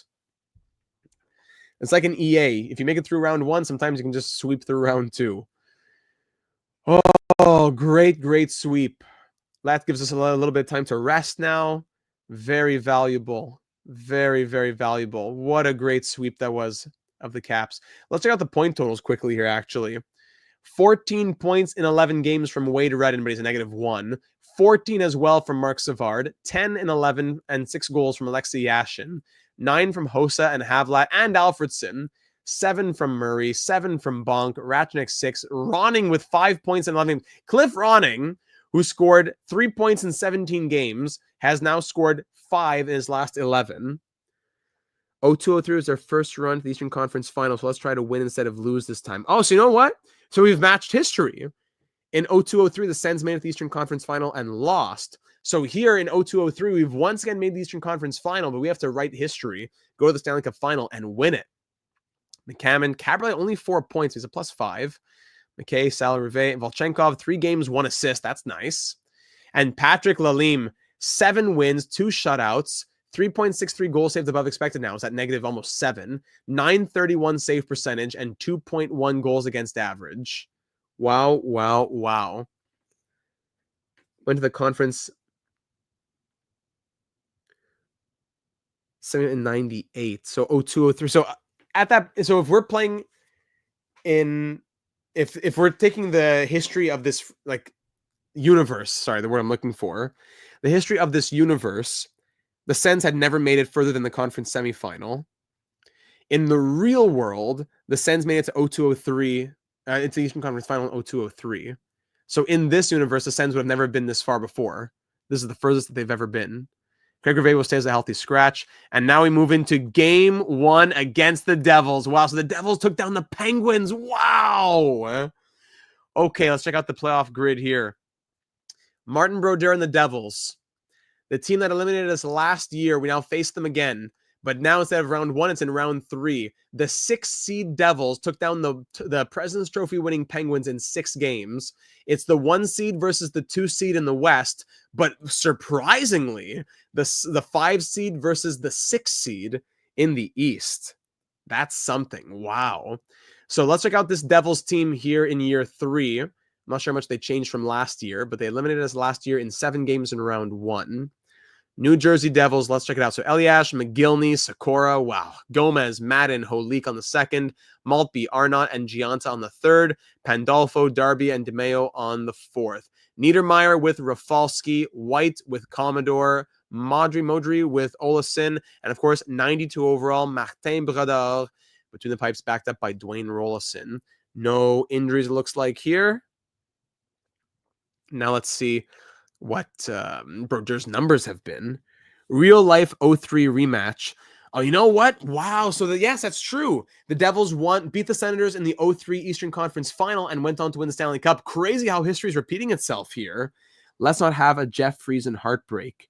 The bad man isn't here. Let's go get that win. Very good. Wow, that's crazy. Let's try and write history here now. What are Brodeur's numbers looking like? They must be crazy. Brodeur, 924 save percentage and 2.31 goals against average. So the same as Lalime pretty much there. If we're sorting by goals against average, actually Luongo has 1.86, but let's see. Lalime, 2.1. Brodeur, 2.31. Save percentage, Lalime, 931. Brodeur, 924. Lots of similarities in here. And Brodeur, 2.33 goals saved above expected. Lalime, 3.65. Wow, wow, wow. Well, let's keep on running through, ladies and gentlemen. Man, we're going to get close to 3 hours at this point. Let's do it. here for game one of round 3, the 2003 Eastern Conference Final. We finally have home ice advantage as the 5 seed. Very rare. Let's get it going. Game 1, power play right away. Let's see that passion. Where is the passion? That's killed off quick. We're facing the hardest goalie we've faced yet. Power play Devils. Lalim, we need you to stand as tall as possible. Now more than ever. Power play Sens. We got to break through Brodeur. And there it is. Ratchnik breaks through and Yashin assists. Very nice. 1-0 as that was a late first period goal. Power play Sens in the second. That's killed off halfway through the second now. 1-0 remains. Shot tied at 17. Both goalies are doing their jobs. Power play Sens killed off once more. We're 0 for 5. 2-0. Yashin with the passion. And Havlat makes it 3. 3-0 Sens. Now in the third. Power play Ottawa. That should be enough. Another power play. We are 1 for 8 on the power play. So the Devils were shorthanded so much that helped us, but still 1 for 8. And McGillney will break the shutout, but we come away with the 3-1 victory in game 1. So in 2003, that was a 7-game series. Gotcha. Jeff Friesen scored late in game 7. Yes.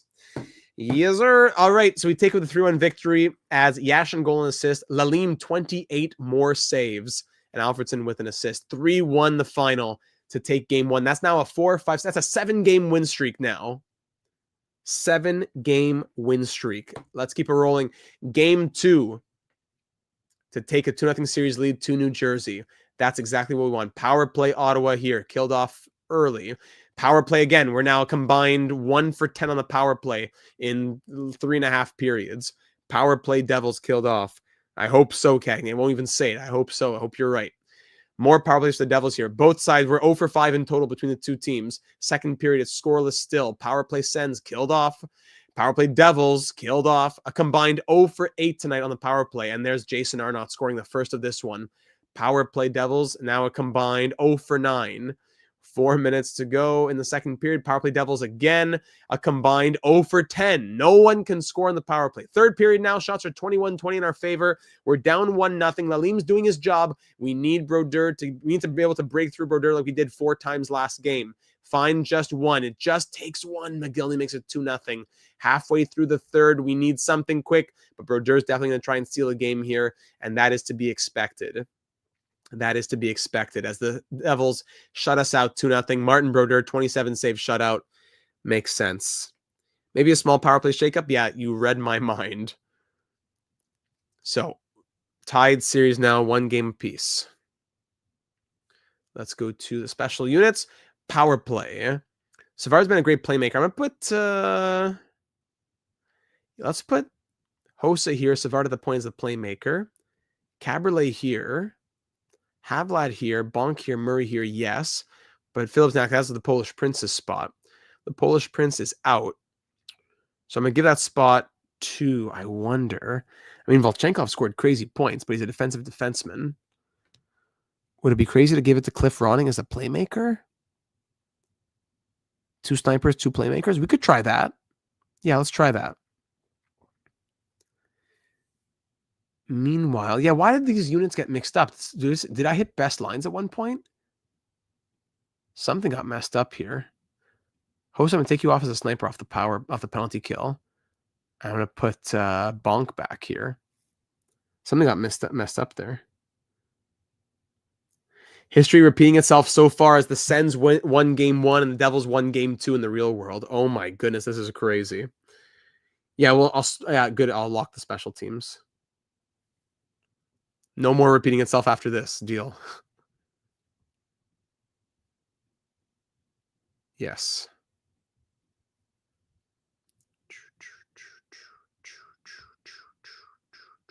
Good. Do we swap the defense maybe?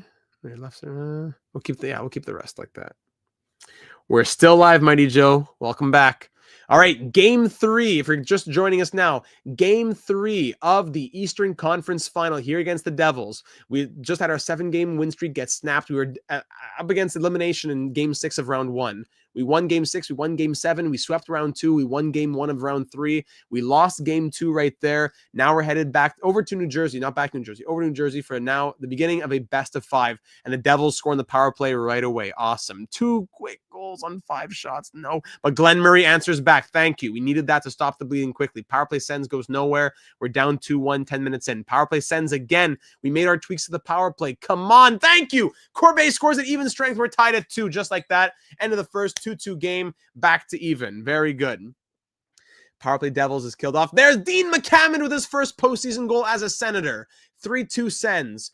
4-2 Glenn Murray. His 8th of the postseason and 2nd of the night from down 2-0 to now up 4-2. Let me know if I'm yelling too much because I'm in a different room than when I use the PlayStation. Up 4-2. Oh my. Huge moments there. Power play Devils killed off. Power play Sens. There it is. Yashin with the passion. 5-2 Sens. That should be enough. 3-goal lead with 5 minutes to go. Oh boy, yes. Big 5-2 victory. Glenn Murray, 2 goals and an assist. Dean McCammon, 1 goal and 2 assists. And Wade Redden with 2 assists as we come away with the 5-2 victory to now have a 2-1 series lead over the Devils here in the Eastern Conference Final. Gotta yell more. May update. How are things look? Nathan Horton still ranked first. That's crazy in the draft class. All right. Big bowl of Yashin fruit. I love that. Yashin passion fruit. I love it. All right. This would be huge, ladies and gentlemen, to take a 3-1 series lead. 1 win away from the Cup final. Whoo, I can taste it. Let's go. After a big 5-2 victory, Brodeurs going to want to bounce back. EA setup and his HLM setup in different places. Yeah, I got the PlayStation. Well, it's just a few feet away, but technically it's a different room. There is technically a door between the 2 places, but if I keep the door open, it's kind of goes into one. Anyways, they have the PlayStations in a separate area, which is more of an open area. And this I'm in like a room. So I want to be cognizant of yelling too much if the echoes are going or whatever. So that'd be your voice. Yeah, no problem. All right, here we go. Game 4 with the series 2-1 in our favor. Power play Ottawa to open things up. That's killed off by the Devils. Now back at even strength. Here we go. Power play Devils early on as well. That's killed off. Both teams 0 for 1 halfway through the first. 5 minutes to go. History has been rewritten. Let's finish it off. Well said, Hobbsy. History has been rewritten. Now let's finish the job. Power plays on both sides still going nowhere. A combined 0 for 5 between the 2 teams now. Halfway through this game, and Marian Hossa opens up the scoring from Salo and Havlat. 1-0 Sens. Power play Ottawa. That's killed off. We open up with the first goal of this game. 3rd period now. 1. Let's go. Dean McCammon with his 2nd in as many games. And it's a 3rd. Thomas Caberlet. 3-0 Ottawa. Will that be enough to put us 1 game away from the Stanley Cup final?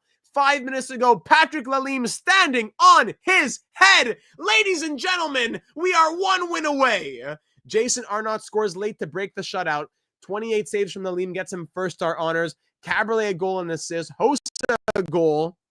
Wow, this has been something. Year 3 of this series, even if we get whatever, if we lose 3 in a row right now, but just to say that at the very least, we're going to make it to game 7. At the very least, we're making it to game 7 of the Eastern Conference final. At the very least. But we are 1 win away from the Stanley Cup final to face either the 1 seed or the 2 seed in the West, if we can make it.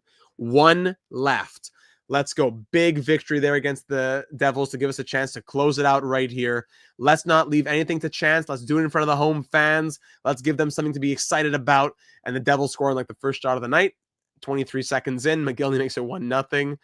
All right, 4-4. There we go. Glenn Murray, power play goal, his 9th, but then Scott Niedermayer restores that lead. 1 goal lead, 2-1 game for the Devils. Lots of hockey left to go. Power play Sens killed off with 5 minutes to go in the first. Power play Sens again, killed off once more. 2nd period now, shots 14-13 for the Devils. Power play Sens killed off again. 12 minutes to go. We're 1 for 5 on the power play. Come on, boys. How many times do we have to fix the power play on both sides? No one can score on the power play ever. Power play Sens again. We're 1 for 6. Devils are 0 for 3. We're combined 1 for 9. 3rd period, down by 1. Power play Sens. Come on. Oh, and the Devils score on the power play. Both their goals come on the power. Hold on. There's McCammon. 3 goals in his last 3 games now. 1 goal game. Please, a hero late. Final minute. Oh, the Devils win 3-2. Oh, yeah. Murray's definitely woken up. Oh, we lose 3-2. That was a tight one. Yashin Fruit Blink 182 is asking, where are you? All right, game 6 now. Another chance to close it out, but let's not leave it to chance. We had that little wiggle room in game 5. We lose by 1, but we can't afford to lose again. Wade Redden, 83 hits in 16 games. What a machine. I'm so sorry. If it wasn't for copyright, if you sing more than a certain amount, it's copyright. You have to be careful, but I would do it all. I do karaoke right here, right now. Anyways, game 6, we had a little bit of wiggle room in game 5. We cannot allow ourselves to keep playing with fire moving into a potential game 7. All right, game 6 on the road. We close it out here, boys. We close it out here. Who's going to be the hero out there? Another power play. No! 2 goals against, again, a power play. And still nothing on the power play. We're like 1 for our last 15. Oh, my goodness. Oh, no, we're going to 7. We're going to 7. We're going to 7. 4-1 Devils as Redden scores the lone goal. Discord karaoke night, I'm in. All right. Get this out of your system, Lalim. Let this out of your system. Were we not also up? We were either up 3-2 or up 3-1 on the Devils last year as well in round 1 when we lost them in 7. Alfredsson makes it a 3-goal game, but it's not going to be enough. There you go. 6 against Lalim on like 25 shots. And we're off to 7. Glenn Murray scores his 10th. Love it. What a joke. Don't allow. I'm pretty sure we were up 3-1 last year as well, and we lost in 7 to the Devils as Brodeur started stealing games. Let me see what stats here. 17-17 from Savard, Yashin, Alfredsson a little bit slower, Hossa 10, Bonk 9, Havlat 11.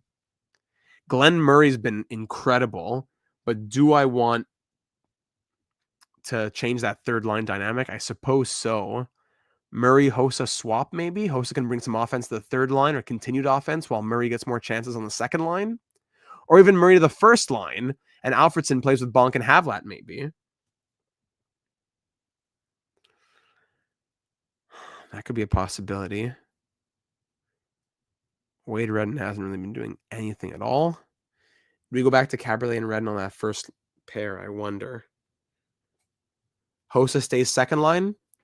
I'm open to it. Just who if Murray comes up to the top 6, who in the top 6 goes down? Is it Bonk? If so, Savard comes back to the center, though.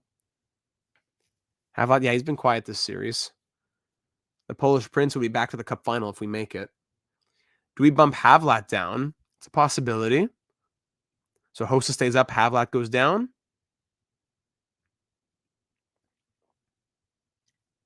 Then who goes first line? Murray, Savard, Yashin, Murray, Hossa, Bonk, Alfredsson. Caberlet bump up. That would mean doing Caberlet Redden like this, Phillips Ratchnik, as it usually has been. We mix up things like that. Lalim 925 save percent. I know you can't see all the numbers with it being in 720p.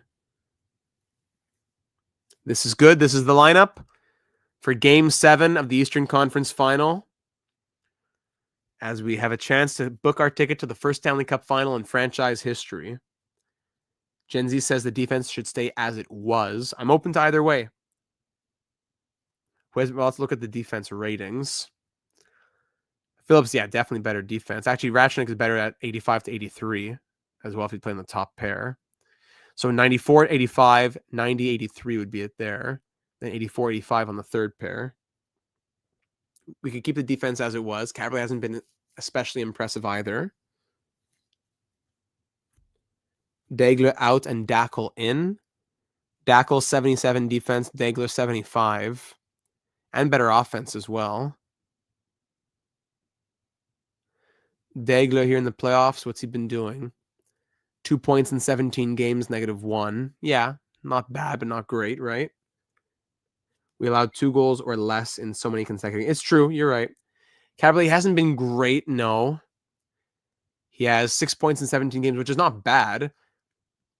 But we're talking about I don't know why it won't come up for. I don't know why. We're talking about like a 60-point defenseman here. 6 and 17 is not bad, again, but it just hasn't been at that same pace. All right, we do this then. This is the lineup for Game 7, ladies and gentlemen. It all comes down to this. Winner goes on to face who? Winner will face the Sharks, the first seed Sharks, the number 1 team in the West, will face off against the Senators or the Devils. Defense needed a shake-up in round 1. We were getting shelled and started working, so we left it. Yes, exactly. So we'll keep it again. Here we go. Game 7 of the 2003 Eastern Conference Final.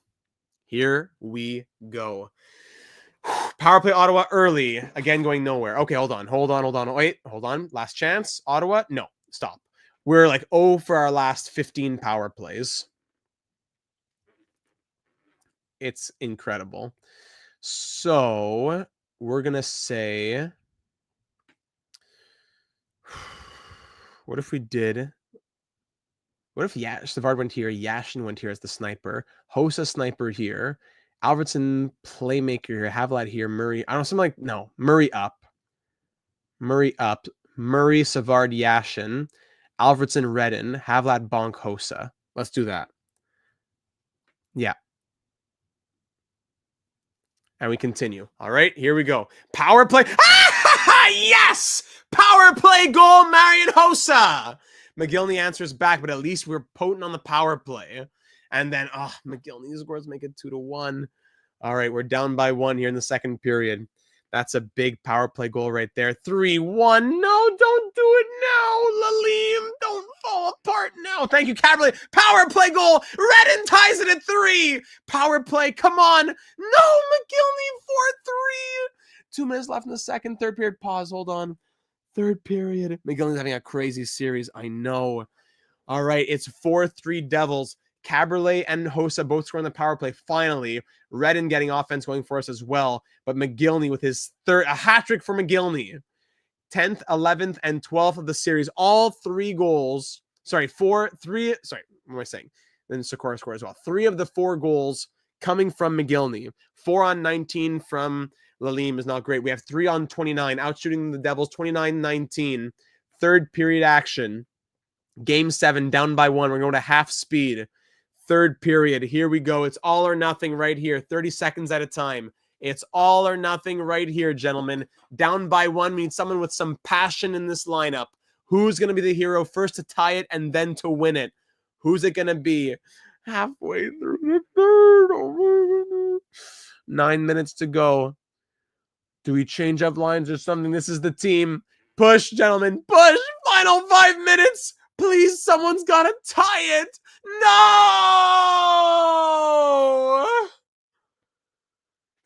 Oh, no!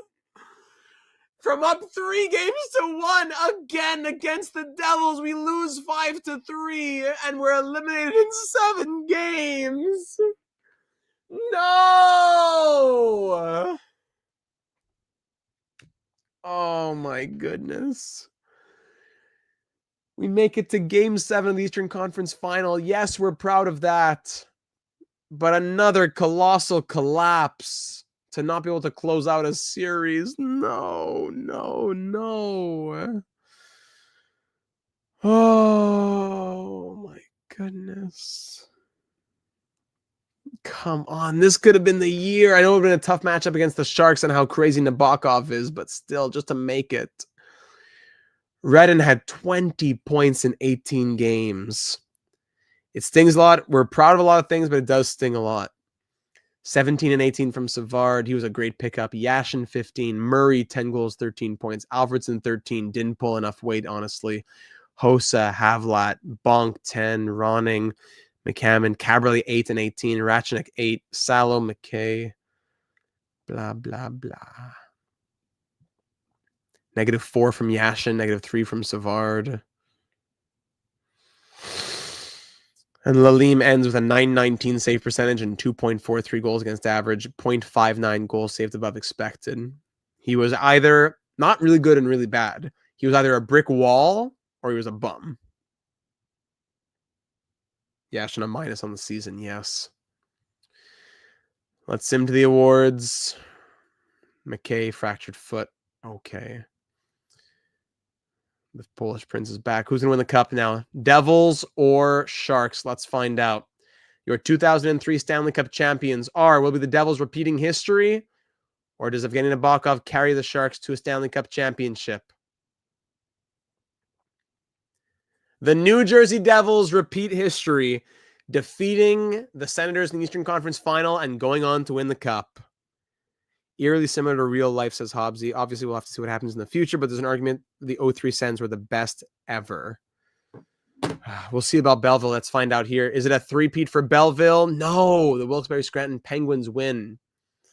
Halifax in the Q, North Bay, Red Deer, Novosibirsk, and Mercyhurst University in the NCAA. The Devils take down the Sharks in 5 games. Are you serious? That's crazy. Crazy how things played out like that, I know. I got to see Nabokov's numbers here, too. And even... Actually, let me see the entire league of goalies, yeah.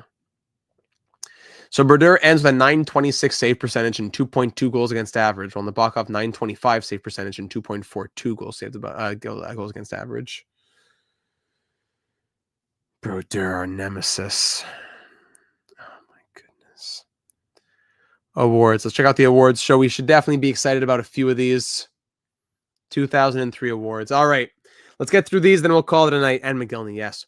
2003 Hart Memorial between Yager, Lemieux, always the same Penguins, and Kovalev, right? No, and Teemu Selanne, yes.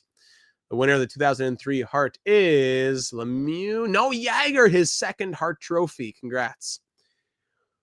Conn Smythe between Brodeur, I'd give it to him.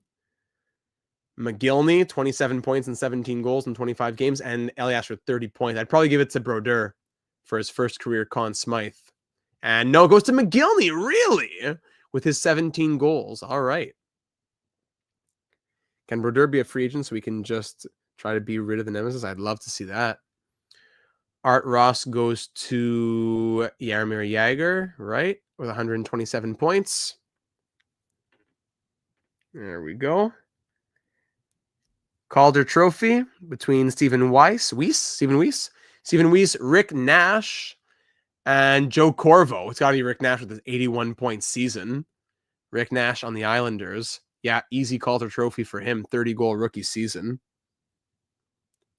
We got to break up the paint. It's crazy how good they are. Rocket Richard goes to Jagr, I believe, with his 62 goals. John LeClaire was third, really? All right.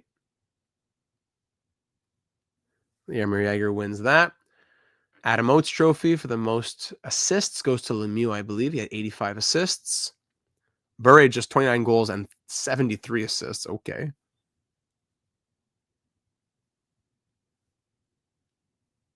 The SCC. Yes, right. The SCC. All right, the Selke Trophy, best defensive forward. Sakic, Forsberg to Avalanche, and Pierre Turgeon. I think he won it last year, right? Pierre Turgeon goes to Joe Sakic. There you go. Congrats, Joey. That's something for Burry, yes. Best offensive defenseman, it's got to be Wade Redden. Gonchar, 87. Boyle, 87. Wade Redden, 91 points. It's got to be Wade Redden, please. Yes, Wade Redden wins the Paul Coffey Trophy. That is awesome. Big surprise. Now, who wins the James Norris for best defensive defenseman? Wade Redden's up there too.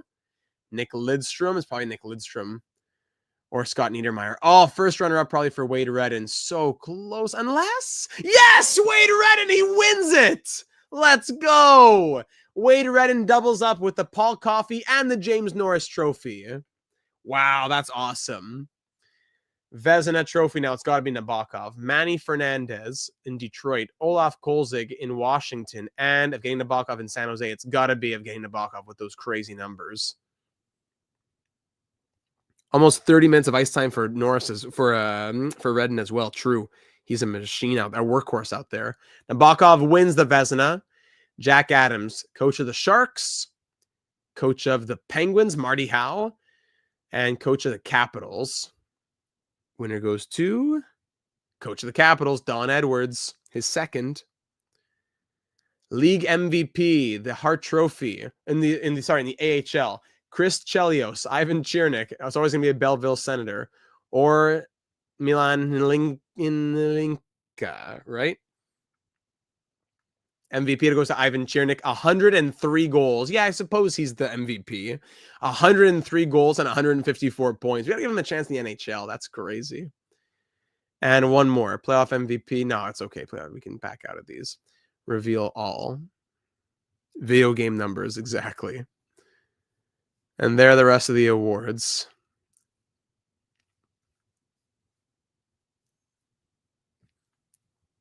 All right. We'll go to, we went to the awards. Advanced Learning, go to retirement. Who is retiring here? Any of those big contracts? Maybe Chris Chelios, even Randy McKay. So Chris Chelios, 41-year-old Chris Chelios, ends off the year with his 140-point season in the AHL or whatever. Keep Churnick in the line one in the AHL for life and see how many MVPs you can win. Oh, that'll be a story too.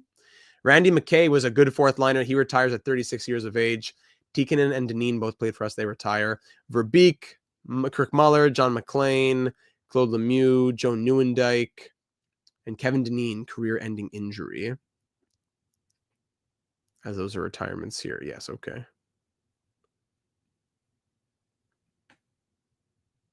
I'm glad you like it, Joshua. Draft lottery now. Let's get through this. Draft lottery fast. So San Jose, San Jose has Toronto's pick. That's true. Wow, what a ridiculous. The Sharks will go to the Stanley Cup final, and they have the 5th best odds here. So let's see, any jumps here in the draft lottery? San Jose, no, they stay 5th.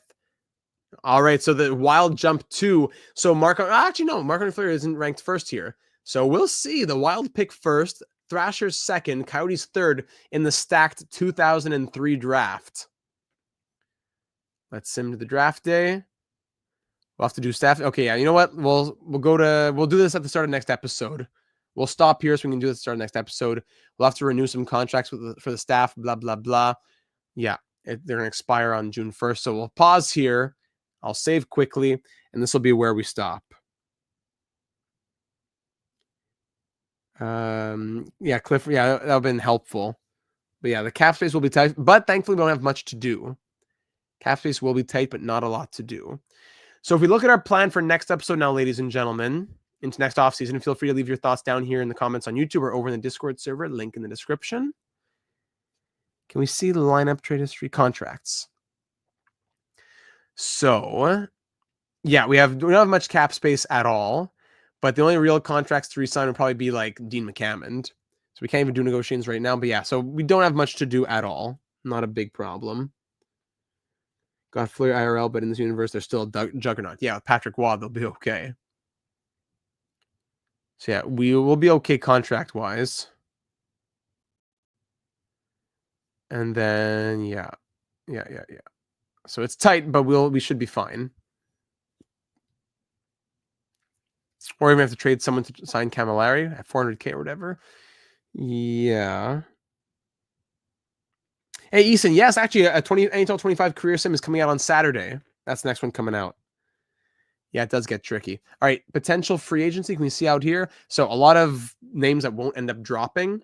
Potential UFAs who might be out here. Yanni Nienema, Gratton, Suter, McEachran, DeVries. Not a lot that's interesting. Left wing, if we were to move out, not bring back Dean McCammond, not a lot of names that interest me. I'd probably just rather keep Dean McCammond. On the right wing, Jamie Langenbrunner, maybe. Could see Jamie Langenbrunner being interesting. I don't want to go. I just want to see his thing, but it won't show me, right? Great. Yeah, a lot of crazy RFAs out here for sure. Crazy, like Cavalier, Chara, Thornton, Hayduk, Jokinen, Jose Theodore. That'll be crazy. Now, at the draft, our draft plan. Where do we pick again? Can we see? I forget where we pick exactly. Where can I see where we pick? Did someone tell me that? Would it tell me if I look somewhere over here? No. Yeah, nothing special about free agency this year. Where can I see anything of my draft picks? Draft position? That doesn't tell me. You have to go in to see it? Okay, so never mind. Anyways, we know that it's towards the end of the first round. So here are the names going out here. Sorting by potential overall. Who might be hiding out there? Who's this guy? Paradis. Who's this? Brad Paradis. Potential 90. What are you saying? Peterman, Weber, Jeff Carter. So like Shea Weber. This is we have to remember the mentality here. Shea Weber, not a full redraft, but a Hall of Famer like Shea Weber is not dropping out of the first round, right? So that's the problem. We have to try and keep a little bit of realism here, where future Hall of Famers are likely going higher than what they're ranked if they're going to be ranked that low. So we can still take a good player. There's a ton of fantastic players in this first round. We'll still take a great player, but I don't want to cheese it for Shea Weber, for example. Yeah, I agree. You've already saved. You could go into the draft and have a peek, just look through the prospects and just close out when he's in. Just don't click begin draft. Okay, we could do that. Okay, so we're going to save, and I'll say sim to draft. But this is going to be my save file here, and then I'll close it after this. Yes, just to see where our positions are exactly. So we save, sim to draft, go to draft. Okay, so we pick at 27, 53, 83, 84, blah, blah, blah. We have a lot of picks in this draft. So we'll take some good players later on. We'll get some gems for sure. But let's not cheese it crazy with our first pick. So at 27 or whatever, maybe it's a Mike Richards. Maybe if you look at potential, Mike Richards would be great. Maybe it's more like a Corey Perry, Laberec, O'Sullivan. Could be a Mathieu Cal. Patrice Bergeron, I don't think so, sadly, as much as I'd love to go for him. Teddy Purcell, Louis Eriksson, or maybe Maxime Lapierre. Hold on, let's see this potential overall. Maybe a Jeff Carter drops, or we could even trade up for him. But again, actually, he's a sniper. He's a sniper. I know there's so much cheese. You got to be careful here. Got to be careful with the cheesiness. Vasquez. Mike Richards would be great. In the real world, this would be a reclamation type project. I'd love to get a Mike Richards, actually. I think that would be a cool pickup. Excuse me. Who else is out here? Louis Eriksson, like we just said. Jonathan Eriksson dropped from last year. He's still out here. Or do we put some sort of package to trade up maybe 5 picks? I don't know. We know there's a strong draft class. We want to try and use these picks properly. Yeah. All right, so we'll see what happens. We could package some later picks. I don't know what it might be. Yeah, it's true. Another two-way forward. Jeff Carter might be my target here. I'm trying to trade for like 22. Like in theory, 22 belonging to, let's say, Florida. That's where you want to trade up a little bit more. Let's say Vancouver. I want pick 19 from Vancouver. They want to move it. So I'd say, hey, what do you want for this pick? Let's see, autocomplete. Havlat and a first. Are you? But I got for a first back. I'm sorry. I don't want Brian Campbell back though. Hold on. Brian Campbell out. Martin Havlat out. Could I give you my 2004 first for your 2003 first? No, hold on. Let's say I give you pick 27. Pick 27 for pick 19. And then what else do I need to add? That's what I want to know. Peverly and Jokinen. The Devils have hurt us so much that we could try to get Parise. That would be something. I don't really want to trade both of these guys. Trading one maybe, but so if I give you pick 27, who else would we have to toss into this trade to make it happen? Does Chris Kelly do much at all? Yeah, he does actually. Maybe one of those prospects we don't know so much about, maybe stagnating a little bit. I don't know, Vermette or a Kelly. I don't know. Possibilities there.